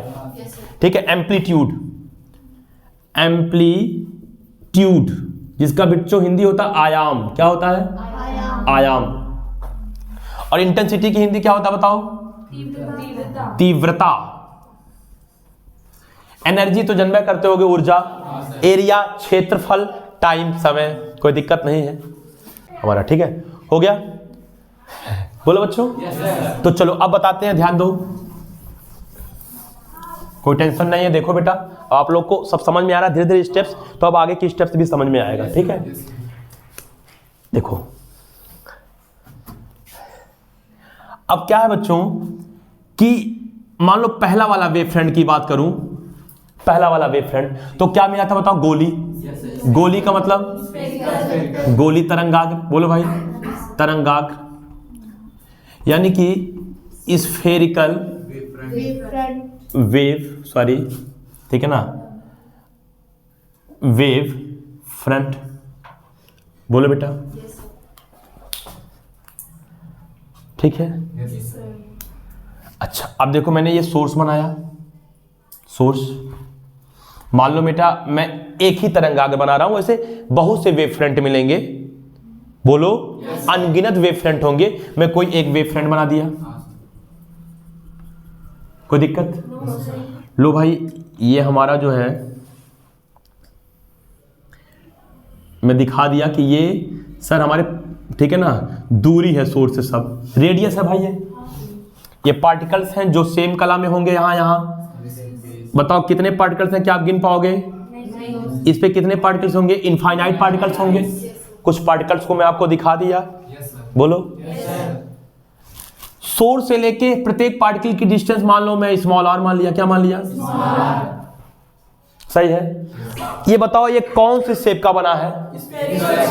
स्फेरिकल बना है। स्फेयर का एरिया बताओ क्या होगा? Area 4 pi R square R cube. बेवकूफ, ठीक है। मुझे बस वक्त बता दो कितना हो रहा है। बहुत, अगर 4 बजे तक छोड़ूं 5 मिनट का मेरे आएगा तो कोई दिक्कत नहीं ना है? ठीक, रुक जाइए खुद से, पूरा क्लियर करके आ जाए। क्यों? 4 पाई आर स्क्वायर एरिया होता है किसका बताओ? गोले का। एरिया कैपिटल ए को एरिया से व्यक्त किया हूं बेटा, याद रखो। स्मॉल ए भी लिखूंगा, एम्पलीट्यूड होगा वो। सही है। अच्छा अब बताओ बेटा अगर मैं इंटेंसिटी की बात करूं तो अभी को फार्मूला बताया हूं, आई इज इक्वल टू ई अपान, बताओ क्या? ए इंटू टी। एनर्जी, अरे भाई हम कहते हैं कि अगर यहां पे प्रकाश जा रहा है तो प्रकाश के अंदर एनर्जी तो होगा ही, क्योंकि पहले दिन बताया हूं प्रकाश ऊर्जा का एक रूप होता है। एक और भी सिद्धांत है प्लांक का सिद्धांत, तो उसमें तो बताया गया कि छोटे छोटे जो, सुन लो, छोटे छोटे जो मतलब कणिकाएं होती हैं उन्हें फोटॉन कहते हैं, जिसकी ऊर्जा h होता है। तो ई लिख दिया। बताओ, अच्छा बताओ हर जगह यहां जो प्रकाश जाएगा वो सेम एनर्जी का जाएगा? अरे भाई चारों ओर समान फैलेगा अगर माध्यम समान है। ई रख दिया ऐसे। ए बताओ 4 pi R square into T. अब देखो ई है कांस्टेंट, क्योंकि हर जगह एनर्जी सेम होगा। 4 पाई तो ऑलरेडी कांस्टेंट है। स्मॉल टी ये टाइम है, तो भैया टाइम बताओ यहां से लेके यहां तक, पहले पार्टिकल तक, दूसरे पार्टिकल तक, तीसरे पार्टिकल तक, हाँ सेम टाइम में पहुंचेगा। तो सब कांस्टेंट हो गया। तो बताओ बेटा आई किसके इनवर्सली प्रोपोर्शनल हो गया? पक्का? Yes sir. तो बताओ आई बेटा क्या हो गया बताओ? इनवर्सली प्रोपोर्शनल रेडियस के स्क्वायर के। और अभी कोई चीज मैं आपको बताया हूं बेटा कि आई प्रोपोर्शनल होता है एम्पलीट्यूड के स्क्वायर के। अभी बताया हूं। अरे भाई ये भी फार्मूला लिखवाया था, ये भी फार्मूला लिखवाया था। तो अगर मैं अब बताओ आई की जगह अगर ए स्क्वायर लिखूं, a square proportional to 1/r square, तो यहां से अगर तुलना करूं तो बेटा बताओ ए प्रोपोर्शनल टू आर के आएगा। इसका मतलब आपको समझ में आ गया होगा कि जो एम्पलीट्यूड होगा, एम्पलीट्यूड मतलब आयाम किसका? वेव फ्रंट का। कौन से वेव फ्रंट का? स्फेरिकल वेव फ्रंट का जो एम्पलीट्यूड होगा वो रेडियस के इनवर्सली प्रोपोर्शनल होगा, और जो इंटेंसिटी होगा वो रेडियस के स्क्वायर के इनवर्सली प्रोपोर्शनल होगा। नोट, जल्दी नोट्स 1 मिनट के अंदर। ये भाई यार अब यह कहोगे यार जल्दी लिखो, खटाखट से लिख लो ना सन से। हो गया बच्चों? क्या समझ में आया? आइए बात करते हैं कि जैसे गोली तरंगाग्र की हम लोग ने इंटेंसिटी और एम्पलीट्यूड देखा, तीव्रता और आयाम देखा। आइए देखते हैं बेलनाकार तरंगाग्र यानी कि सिलेंड्रिकल तरंगाग्र का क्या रिलेशन होगा रेडियस के साथ। कोई दिक्कत है बच्चों? क्योंकि सिलेंडर में भी रेडियस मिलेगा। अरे बोलो यार।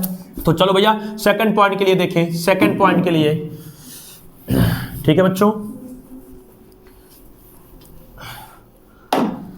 सेकंड है हमारा, सेकंड के लिए देखें। ठीक है ना, यानी कि सिलेंड्रिकल। ठीक है, बताओ कौन सा? ठीक है ना, वेव फ्रंट। बोलो बच्चों, जिसकी हिंदी बता ही चुका हूं, बेलनाकार तरंगाग्र। बोलो। तो बेटा देखो, खैर में डॉटेड लाइन बनाना ही उचित होगा। ठीक है, कोई दिक्कत नहीं है उसमें। एक मैं सोर्स बनाया है, बोलो, और एक सिलेंडर की किया कल्पना। क्यों मेरे भाई?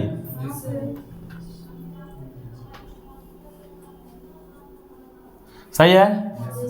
अब बताओ ये सब जो डिस्टेंस है बेटा, ये सब जो डिस्टेंस है वो क्या होगा बताओ? सेम होगा।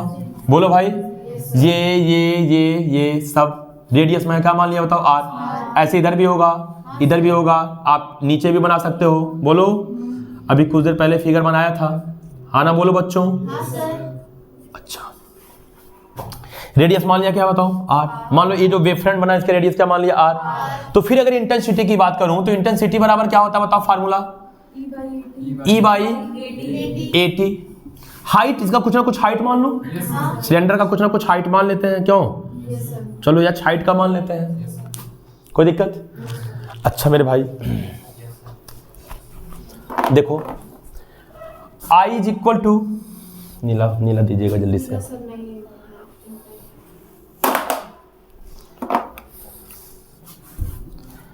I is equal to E by, बेटा सिलेंडर का आप कर्व सरफेस एरिया जानते होंगे, 2πRH। क्या होता बताओ? 2πRH into T। अब बताओ यहां पे I और R कैसे हैं बताओ? तो इसका मतलब यहां से रिजल्ट निकला क्या? ठीक है, रिजल्ट निकला I जो है इनवर्सली प्रोपोर्शनल है किसके? R के। और पिछला वाले में अगर आप देखे होंगे तो R स्क्वायर के इनवर्सली प्रोपोर्शनल था। अच्छा, एक और भी बात बताया रिलेशन कि जो I होता है, अगले वाले आपको चैप्टर में मैं ये प्रूफ भी कर दूंगा ये वाली बात कि I proportional to A square. ये आपको अगला वाला जो चैप्टर पढ़ाऊंगा इंटरफेरेंस ऑफ लाइट, मैं वहां प्रूफ कराऊंगा। कोई दिक्कत है? अब बताओ A स्क्वायर, तो बताओ अगर I की जगह मैं A स्क्वायर रख दूं बच्चों, A स्क्वायर तो प्रोपोर्शनल टू R। तो बताओ यहां से अगर देखूं तो A बताओ किसके प्रोपोर्शनल है? 1/√R। अरे मेरे भाई, स्क्वायर को इधर भेजोगे तो रूट हो जाएगा। तो इस बार बताओ ये रिलेशनशिप आ गया। तो बच्चों आपका जो सिलेंड्रिकल वेव फ्रंट है उसके लिए ये रिलेशन आता है, यानी कि क्या बोलते हैं, इंटेंसिटी जो है वो R के इनवर्सली प्रोपोर्शनल और एम्पलीट्यूड √R के इनवर्सली प्रोपोर्शनल होता है। और स्फेरिकल में तो बताया ही, जल्दी नोट करो बच्चों। समझ में आया आपको? मिटा दूं मैं इसको?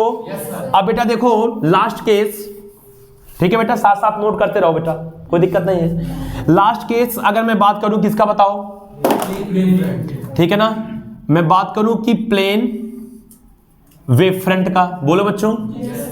तो प्लेन वेव फ्रंट बताओ, सोर्स से कुछ निश्चित दूरी पे होती है कि इनफाइनाइट दूरी पर, तो यहां रेडियस की बात ही नहीं करेंगे। तो इसलिए बच्चों अगर जो आपका अगर मान लीजिए कोई प्लेन वेव फ्रंट मिल रहा है, मान लो इस टाइप का मिल रहा है, ठीक है,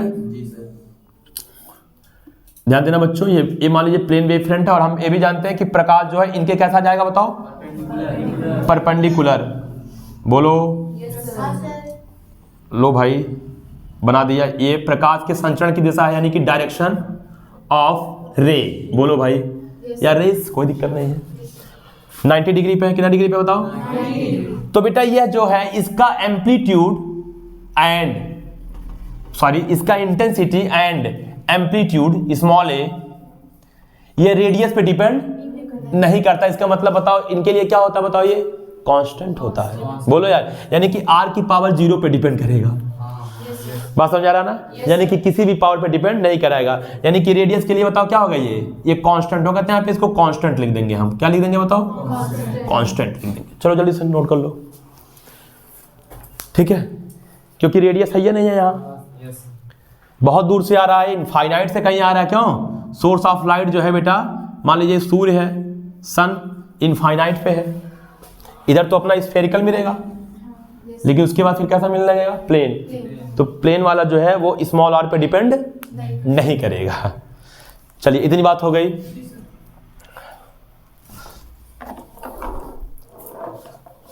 कोई दिक्कत, चलिए मिटा दूं, ठीक है।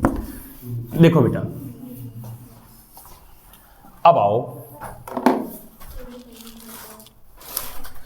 अब चलो, अब ये पहला पॉइंट खत्म होगा, ठीक है, यानी कि वेव फ्रंट का जो कॉन्सेप्ट था वो क्लियर हुआ कि वेव फ्रंट क्या है, कितने टाइप के होंगे, इन वेव फ्रंट्स का जो इंटेंसिटी होगा, जो एम्पलीट्यूड होगा, किस प्रकार डिपेंड करेगा स्मॉल आर पे, यानी कि सोर्स ऑफ जो लाइट है उससे दूरी पे, वेव फ्रंट की दूरी और सोर्स की बीच की जो दूरी है उस पर किस प्रकार निर्भर करेगा। आइए बात करते हैं कि सेकेंडरी वेवलेट्स क्या है, यानी कि अब बात आ गया दूसरे पॉइंट का, किस पॉइंट का, दूसरे पॉइंट का बात आ गया, ठीक है। सेकेंडरी, देखो बेटा ध्यान दो, कोई दिक्कत नहीं ना है, देखो बहुत ही आसान है, बहुत बड़ा नहीं है, ध्यान दो। जैसे बेटा मान लो कि ये हमारा सोर्स ऑफ लाइट है, बता रहा हूं भाई, ठीक है, ये सोर्स ऑफ लाइट है, तो आप कहोगे कि हाँ सर इसके स्मॉल आर दूरी पे चलें तो ये हमारा वेव फ्रंट है, क्या है बताओ, वेव फ्रंट। अभी समझ में आ जाएगा, कोई टेंशन नहीं है। ये हमारा एस है सोर्स, ये मेरा वेव फ्रंट है, इसका मतलब सर ये दूरी, ये दूरी, ये दूरी, ये दूरी, ये सब बराबर होगा मान लो स्मॉल आर, कोई प्रॉब्लम, कोई दिक्कत। अब देखो बेटा अगर ये वेव फ्रंट है तो हाइगेंस ने कहा कि ये जो वेव फ्रंट आप देख रहे हो, इस वेव फ्रंट के जितने भी पार्टिकल्स हैं, देखो ये पार्टिकल्स, ये पार्टिकल्स, ये पार्टिकल्स, ये पार्टिकल्स, ये पार्टिकल्स, सब पार्टिकल बेटा बताओ बेटा कितने पार्टिकल्स होंगे, इनफाइनाइट पार्टिकल होंगे। ये सारे पार्टिकल्स एक न्यू सोर्स ऑफ लाइट की तरह व्यवहार करेंगे, यानी कि ये भी अपने आप में एक सोर्स ऑफ लाइट है। यानी ये जो मेरा सोर्स ऑफ लाइट है ये तो मेरा मेन सोर्स ऑफ लाइट है, बोलो। वेव फ्रंट पे आप गए, मीडियम के जितने भी पार्टिकल्स हैं जो कि सेम फेज में कंपन कर रहे थे, एक वेव फ्रंट के जितने भी पार्टिकल होंगे बताओ सेम फेज में कंपन करेंगे कि अलग अलग फेज में, समान कला में। ये सारे पार्टिकल्स एक न्यू सोर्स ऑफ लाइट, या बोलूं एक न्यू सोर्स ऑफ वेव, या वेव बोल दो, बोलो यार, न्यू सोर्स ऑफ वेव की तरह व्यवहार करेंगे। यानी कि ये भी अपने आप में एक सोर्स है, ये भी सोर्स है, ये भी सोर्स है। खैर आप कहोगे कि सर मैं माना कि सर ये एक छोटी सी बल्ब थी बड़ी, लेकिन फिर यहां कैसे बल्ब आ जाएगा, ऐसा हम फील कर रहे हैं, लेकिन हाइगेंस का ये मत है तो हम मान रहे हैं, बात खत्म। इसमें हम क्या कर सकते हैं और आप क्या कर सकते हैं, बोलो। ये एक न्यू सोर्स की तरह व्यवहार करेगा। और बेटा जब ये न्यू सोर्स की तरह व्यवहार करेगा, यानी कि ये तरंग का एक नया स्रोत है, तो बताओ इसमें से भी वेव निकलेगा कि नहीं? जैसे हाई सोर्स से वेव निकला था, बोलो, तो इनसे भी वेव निकलेगा, यानी कि इनसे भी वेवलेट्स बनेंगे, सॉरी इनसे भी वेव फ्रंट बनेंगे। तो बच्चों मान लो नीला होता तो मजा आ गया होता। इनसे भी वेव फ्रंट बनेंगे, लो ये वेव फ्रंट बना, इनका ये वेव फ्रंट बना, इनका भाई इसका भी बनेगा, लेकिन थोड़ा दूर दूर बना दे रहा हूं, इसका बनाया, बोलो लो भाई बना ही दे रहा हूं, लो इसको बना दिया, इसको बना दिया, इसको बना दिया। अब बताओ ये बताओ क्या है? Wave fronts. अब ये भी वेव फ्रंट्स है तो ये भी धीरे धीरे बढ़ेंगे। और बेटा ये जो बेटा वेव फ्रंट है ना, ये भी तो समय के साथ साथ ठीक है ना, बड़ा होते जाएंगे। इनकी जो बेटा आगे बढ़ने की स्पीड होगी ना, सुन लो बहुत इंपॉर्टेंट पॉइंट है। इनके जो आगे बढ़ने की स्पीड होगी ना, ये जो आपका मेन वाला सोर्स था, इससे जो वेव निकल रहा था उसी की स्पीड के बराबर होगा। बात समझा रहा है, क्लियर है? किसी एक मीडियम में अगर आप मीडियम बदल दिए तो वहां स्पीड अलग हो जाएगा। यानी कि पहला वाला वेव से जो ये रेज निकल रहा था, ये अगर मान लो 3 × 10⁸ मीटर पर सेकंड से चल रहा है, तो ये भी बताओ कैसे आगे बढ़ेंगे? बात समझ में आया? और यही जो आपका छोटा छोटा मैं रिंग बनाया हूं ना बेटा, इसको कहते हैं सेकेंडरी वेवलेट्स। क्या कहते हैं? ये सेकेंडरी वेवलेट्स है, ये भी आगे बढ़ेंगी, यानी कि ये भी अपना आकार बड़ा करती जाएंगे। देखो बेटा, जैसे मान लो पहले छोटा रहा होगा, फिर और बड़ा हुआ होगा, और बड़ा बोलो। इसी प्रकार से छोटा रहा होगा और बड़ा, छोटा रहा होगा और बड़ा, पहले छोटा रहा होगा फिर बढ़ा, बोलो भाई, ऐसे ऐसे ये भी। बात समझ आ रहा है? तो बताओ ये कौन से, बताओ ये कौन से वेवलेट्स हैं? Secondary wavelets. सही है? अब बात आया, उन्होंने एक और भी बात बताया। अच्छा बताओ, एक बात बताओ बेटा, अगर ये सब सेम स्पीड से चल रहे हैं, सेम स्पीड से, सबका स्पीड सेम है, मान लो 3 × 10⁸ मीटर पर सेकंड, 3 × 10⁸ मीटर पर सेकंड, तो इक्वल टाइम में पहला वाला, दूसरा वाला, तीसरा, चौथा, पांचवा, छठवां, सातवां, जितने भी वेवलेट्स हैं, इक्वल टाइम में जो दूरी तय करेंगे, ये इक्वल करेंगे कि अनइक्वल करेंगे? पक्का? तो जब इक्वल करेंगे तो इसका मतलब मान लो अगर ये x दूरी चला तो ये भी सब x दूरी चलेंगे। अब इनको अगर टच करता हुआ एक और अगर आवरण बनाओगे आप, इनको टच करता हुआ, ध्यान देना बेटा, इनको टच करता हुआ अगर एक और आवरण बनाओगे, ठीक है, तो ये आपकी न्यू वेव फ्रंट को बताएगा। किसको बताएगा? New wave front. यानी कि इनको टच करता हुआ अब जब एक आवरण बनाओगे तो इस समय आपको एक नई स्थिति वाला वेव फ्रंट मिलेगा। बात समझ में आया? यानी कि पहला वेव फ्रंट तो हमारा ये था, देखो डॉट लाइन। अब इनको टच करता हुआ जैसे आपने एक आवरण बनाया, वो क्या कहलाएगा बताओ? New wave front. बात समझ में आया? ये चीज था। लेकिन अब एक प्रश्न आप जरूर पूछ सकते हो, जैसे मेरे पास बेटा एक ही कलर का मार्कर है, वरना मैं आपको समझाता जरूर। हाँ, कौन सा कलर? ग्रीन नहीं दिखेगा। हाँ दो, थैंक यू। देखो जैसे, अब बताओ ये आगे वाला आपने टच किया ना, तो आप ये कह सकते हो कि सर ये पीछे भी तो उतनी दूरी गया होगा। अरे भाई, प्रकाश जितना मतलब स्पीड से सेम टाइम में आगे बढ़ा होगा, उतना स्पीड से पीछे भी बढ़ा होगा। तो आप कहोगे सर अगर हम पीछे वाला भी अब टच करें, बोलो यार, यानी नहीं चल रहा है, नहीं चल रहा है, ठीक है ना।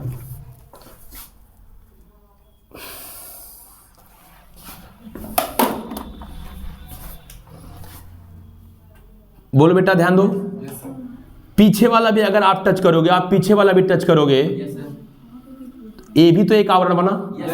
देखो पीछे वाला आवरण, मान लो इस आवरण का नाम मैंने दे दिया ए, बोलो यार, और इस आवरण का नाम दे दिया ए डैश, क्योंकि भैया यहां भी एक आवरण बनेगा, आगे भी बनेगा, तो इसका मतलब ए भी वेव फ्रंट होना चाहिए। तो उन्होंने कहा नहीं भैया, हम इसके बारे में नहीं जानते हैं। अब क्यों, क्या जैसे न्यूटन ने बोला कि क्या बोलते सघन माध्यम में तेज चलेगा, डेंशन में, तो ऐसे ये भी कह रहे हैं कि यानी कि पीछे जो सेकेंडरी वेवलेट्स बढ़ रही हैं उनको अगर टच करता हुआ एक आप आवरण बनाओगे, आवरण की इंग्लिश एनवेलप, तो वो एनवेलप की व्याख्या वो नहीं कर पाए। उन्होंने कहा आगे वाला है ये आपका न्यू वेव फ्रंट होगा, लेकिन पीछे वाला होगा कि नहीं होगा मुझे कुछ नहीं पता इसके बारे में। कमी है उनकी। बोलो यार, बात समझ में आया? तो बच्चों ये है आपका सेकेंडरी वेवलेट्स का कॉन्सेप्ट। इसका मतलब क्या बोलेंगे सेकेंडरी वेवलेट्स में? सेकेंडरी वेवलेट्स में कि जब किसी लाइट सोर्स से लाइट यानी कि वेव चारों दिशाओं में प्रोपेगेट होती है, तो जो वेव फ्रंट मिल रहा है, वेव फ्रंट, अब वेव फ्रंट क्या है समझा चुका हूं। जो वेव फ्रंट मिल रहा है, देखो ये मान लो इसके प्रत्येक पॉइंट न्यू सोर्स की तरह व्यवहार करेंगे, यानी कि एक न्यू सोर्स की तरह काम करेंगे। और इन सोर्स से निकलने वाला जो आपका वेव होगा, बोलो यार, उसे क्या कहेंगे बताओ? सेकेंडरी वेवलेट्स, यानी कि द्वितीयक तरंगिकाएं कहेंगे। और द्वितीयक तरंगिकाएं जो आगे की ओर बढ़ रही हैं उनको टच करता हुआ अगर आप एक आवरण बनाओगे तो वो आपका उस स्थिति में, यानी कि यहां पे इस पोजीशन में न्यू वेव फ्रंट को बताएगा। लेकिन पीछे वाला अगर आप टच करोगे, जो पीछे बढ़ रही है वेव्स, उनको टच करता हुआ आवरण बनाओगे, तो इनके बारे में उनका कोई एक्सप्लेनेशन नहीं था। यानी कि हाइगेंस चुप हो गए, शांत हो गए, कोई एक्सप्लेनेशन नहीं दे पाए। कोई दिक्कत है क्या? तो ये है हमारा सेकेंडरी वेवलेट्स का कहानी। तो इतनी बातें आपको पता चला। अच्छा, कभी प्रश्न आ गया कि सेकेंडरी वेवलेट्स क्या जो मेन वेव है उसी के क्या बोलते हैं स्पीड से चलता है? तो आप बोलोगे यस या नो? यस। कोई दिक्कत है बच्चों? तो ये पूरी की पूरी कहानी थी किसकी बताओ? हाइगेंस की। बोलो ना। तो ये आपका सेकंड पॉइंट हो गया। थर्ड पॉइंट में आप वो बात लिख सकते हो, यही जो बताया हूं कि पीछे जो वेव फ्रंट बना उसके बारे में उन्होंने कोई एक्सप्लेन नहीं किया। तो ये आपका ये 3 पॉइंट हो गया। तो यही आपका हाइगेंस का सिद्धांत था, और क्या, कुछ नहीं है।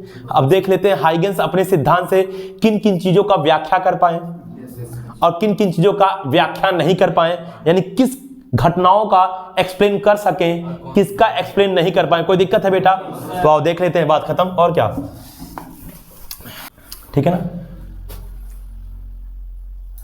यानी कि the phenomena explained bye Huygens theory, ठीक है। आप यहां पे जरूर लिख लीजिए, ठीक है ना, लिख लो। फिनोमेना एक्सप्लेन्ड, बेटा स्पेलिंग चेक करते रहना, एक्सप्लेन्ड बाय हाइगेंस थ्योरी। क्या हुआ? PLAI, सही है, एक्सप्लेन, ठीक है बच्चों। सबसे पहले उन्होंने रिफ्लेक्शन, ठीक है, रिफ्लेक्शन को एक्सप्लेन किया, जो कि मैं आपको समझाऊंगा भी। क्या रिफ्लेक्शन आप जानते होंगे, इनके 2 नियम हैं, इंसिडेंट रे, रिफ्रैक्टेड रे और नॉर्मल एक ही पॉइंट पर होते हैं, जिसे पॉइंट ऑफ इंसिडेंस कहते हैं। दूसरा आप देखोगे कि angle I is equal to angle R, यानी कि angle of incidence is equal to angle of reflection. ये मैं कल प्रूफ करके आपको दिखाऊंगा, कल का लेक्चर यही होगा कि यानी कि हमको प्रूफ करना होगा क्या, रिफ्लेक्शन की घटना किसके बेस पर? हाइगेंस प्रिंसिपल के बेस पर। ये मैं कल का लेक्चर यही होने वाला है बच्चों। रिफ्रैक्शन का भी उन्होंने, ठीक है ना, पूरा का पूरा एक्सप्लेनेशन दिया अपने मतलब थ्योरम से, थ्योरी से, अपने प्रिंसिपल से। बात समझ में आया? इसका लेक्चर कल वाला नहीं बल्कि परसों वाला होगा ठीक है ना, उसके बाद वाला। बोलो बच्चों, इसमें आप देखोगे स्नेल चाचा का नियम आ जाएगा, यानी कि 1n2 is equal to sine I by sine R। याद है क्या कुछ? क्लास 10 थोड़ा थोड़ा बोलो। इसके बाद बच्चों इंटरफेरेंस,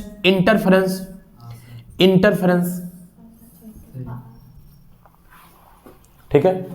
इंटरफेरेंस की उन्होंने व्याख्या किया, मैं इंटरफेरेंस का हिंदी बता चुका हूं, व्यतिकरण। इंटरफेरेंस हम लोग को पढ़ना ही है, और इंटरफेरेंस वेव थ्योरी के ही बेस पर होता है, क्योंकि हम लोग वेव ऑप्टिक्स पढ़ रहे हैं, तो वो तो इसी में करना है। तीसरा बच्चों आप देखोगे डिफ्रैक्शन, किसका बेटा? डिफ्रैक्शन, यानी कि व्यतिकरण की व्याख्या किया। तो ये इनके कुछ मतलब ऐसे घटनाएं थे जिन्होंने अपने मतलब थ्योरी के बेस पर, ठीक है ना, एक्सप्लेन किया। अब आइए बात करते हैं कि क्या क्या इन्होंने एक्सप्लेन नहीं कर पाया। ठीक है, तो ठीक है, तो क्या बोलेंगे बताओ। सेकंड वाली बात होगा द फिनोमेना नॉट एक्सप्लेन्ड। क्या बेटा? Not explained bye Huygens theorem. ठीक है, तो देखो बच्चों बहुत सा प्रभाव ऐसा था। पहले बात बच्चों देखो, ठीक है ना, आप पढ़ोगे पोलराइजेशन। क्या पढ़ोगे? पोलराइजेशन। ये हम बेटा वेव ऑप्टिक्स में पढ़ते जरूर हैं, लेकिन पोलराइजेशन की व्याख्या नहीं कर पाए हो। पूछो क्यों? क्योंकि पोलराइजेशन जो है वह इलेक्ट्रोमैग्नेटिक वेव के बेस पर होता है। और ये जो है क्या बोलते हैं, बताए थे कि जो वेव है वो कौन सा है? मैकेनिकल वेव है। तो इसलिए पोलराइजेशन की व्याख्या नहीं कर पाए। इलेक्ट्रोमैग्नेटिक वेव के बेस पर वो होता है, जो कि मैं आपको पढ़ाऊंगा इसी वेव ऑप्टिक्स का चौथा चैप्टर, पोलराइजेशन, ध्रुवण। कोई दिक्कत? अच्छा मेरे भाई, इसके बाद बच्चों जैसे आपका प्रकाश विद्युत प्रभाव है, यानी कि फोटो इलेक्ट्रिक इफेक्ट। ठीक है ना, photo electric effect, electric effect modern physics का पहला चैप्टर, मॉडर्न फिजिक्स में पढ़ाऊंगा फोटो इलेक्ट्रिक इफेक्ट। इसके मतलब जब कोई ऊर्जावान प्रकाश किसी मेटेलिक शीट पर पड़ता है तो उस मेटेलिक शीट से इलेक्ट्रॉनों का इमिशन प्रारंभ हो जाता है। इसे ही हम क्या कहते हैं? Photo electric effect. फिर बच्चों कॉम्पटन इफेक्ट। क्या बेटा बताओ? इफेक्ट। ठीक है, क्रॉम्पटन इफेक्ट, इसका व्याख्या नहीं कर पाए। तो ऐसी बहुत सी घटनाएं थी जिनका व्याख्या ये ना कर सके। कौन? हाइगेंस। तो बच्चों क्या आप लोगों को समझ में आया आज? क्या आज आप लोगों को वेवफ्रंट का कॉन्सेप्ट समझ में आया? वेवफ्रंट कितने टाइप के? 3, स्फेरिकल, सिलेंड्रिक और प्लेन। बोलो बताओ, वेव की जो प्रोपेगेशन की जो डायरेक्शन होती है, बोलो, वह वेव फ्रंट के परपेंडिकुलर होता है कि पैरेलल? परपेंडिकुलर, यानी कि लंबवत। बोलो सेकेंडरी वेवलेट्स क्या होता है? सर जो वेव फ्रंट मिलता है उसका जितना भी पॉइंट होगा वह न्यू सोर्स की तरह, यानी कि न्यू वेव सोर्स की तरह व्यवहार करेगा। तो उससे जो वेव निकलता है, बोलो सही है ना, उसे क्या बोलोगे? Secondary wavelets. सही है। सेकेंडरी वेवलेट्स जो आगे बढ़ रही हैं वो बताओ किस स्पीड से बढ़ रही हैं? जिस स्पीड से हमारा ओरिजिनल वेव बढ़ रहा है। बोलो आगे बढ़ने वाला जो, ठीक है ना, पोर्शन है, अगर उनको मिलाता हुआ एक आवरण बनाऊं तो बताओ किसको बताएगा? उस पॉइंट पर न्यू वेव फ्रंट को बताएगा। नई तरंगाग्र की स्थिति होगी वो। बोलो मेरे भाई, क्या पीछे बढ़ने वाला जो सेकेंडरी वेवलेट था वहां जो आवरण बनाया जाएगा, क्या उसका व्याख्या वो कर पाए? इसमें भी वो विफल है। तो आप ये भी बात यहां लिख सकते हो कि पीछे बढ़ने वाली जो क्या बोलते हैं, ठीक है ना बच्चों, लिख लेना पूरी बात। जो पीछे बढ़ने वाली वेव थी सेकेंडरी वेवलेट से, उनका व्याख्या वो नहीं कर पाए। तो क्या आप लोग को हाइगेंस प्रिंसिपल समझ में आया? पूरी तरह से। ठीक है बच्चों, हमने कोशिश किया कि मैं आपको समझा सकूं और आपने कोशिश भी किया कि मैं समझ सकूं। ठीक है ना, अच्छा लगा, कोई दिक्कत नहीं ना बच्चों? ठीक है, अगला लेक्चर फिर देखेंगे। आज के लिए बस इतना ही, तब तक के लिए नमस्कार। फिर मिलेंगे चलते चलते। नाम तो सुना ही होगा।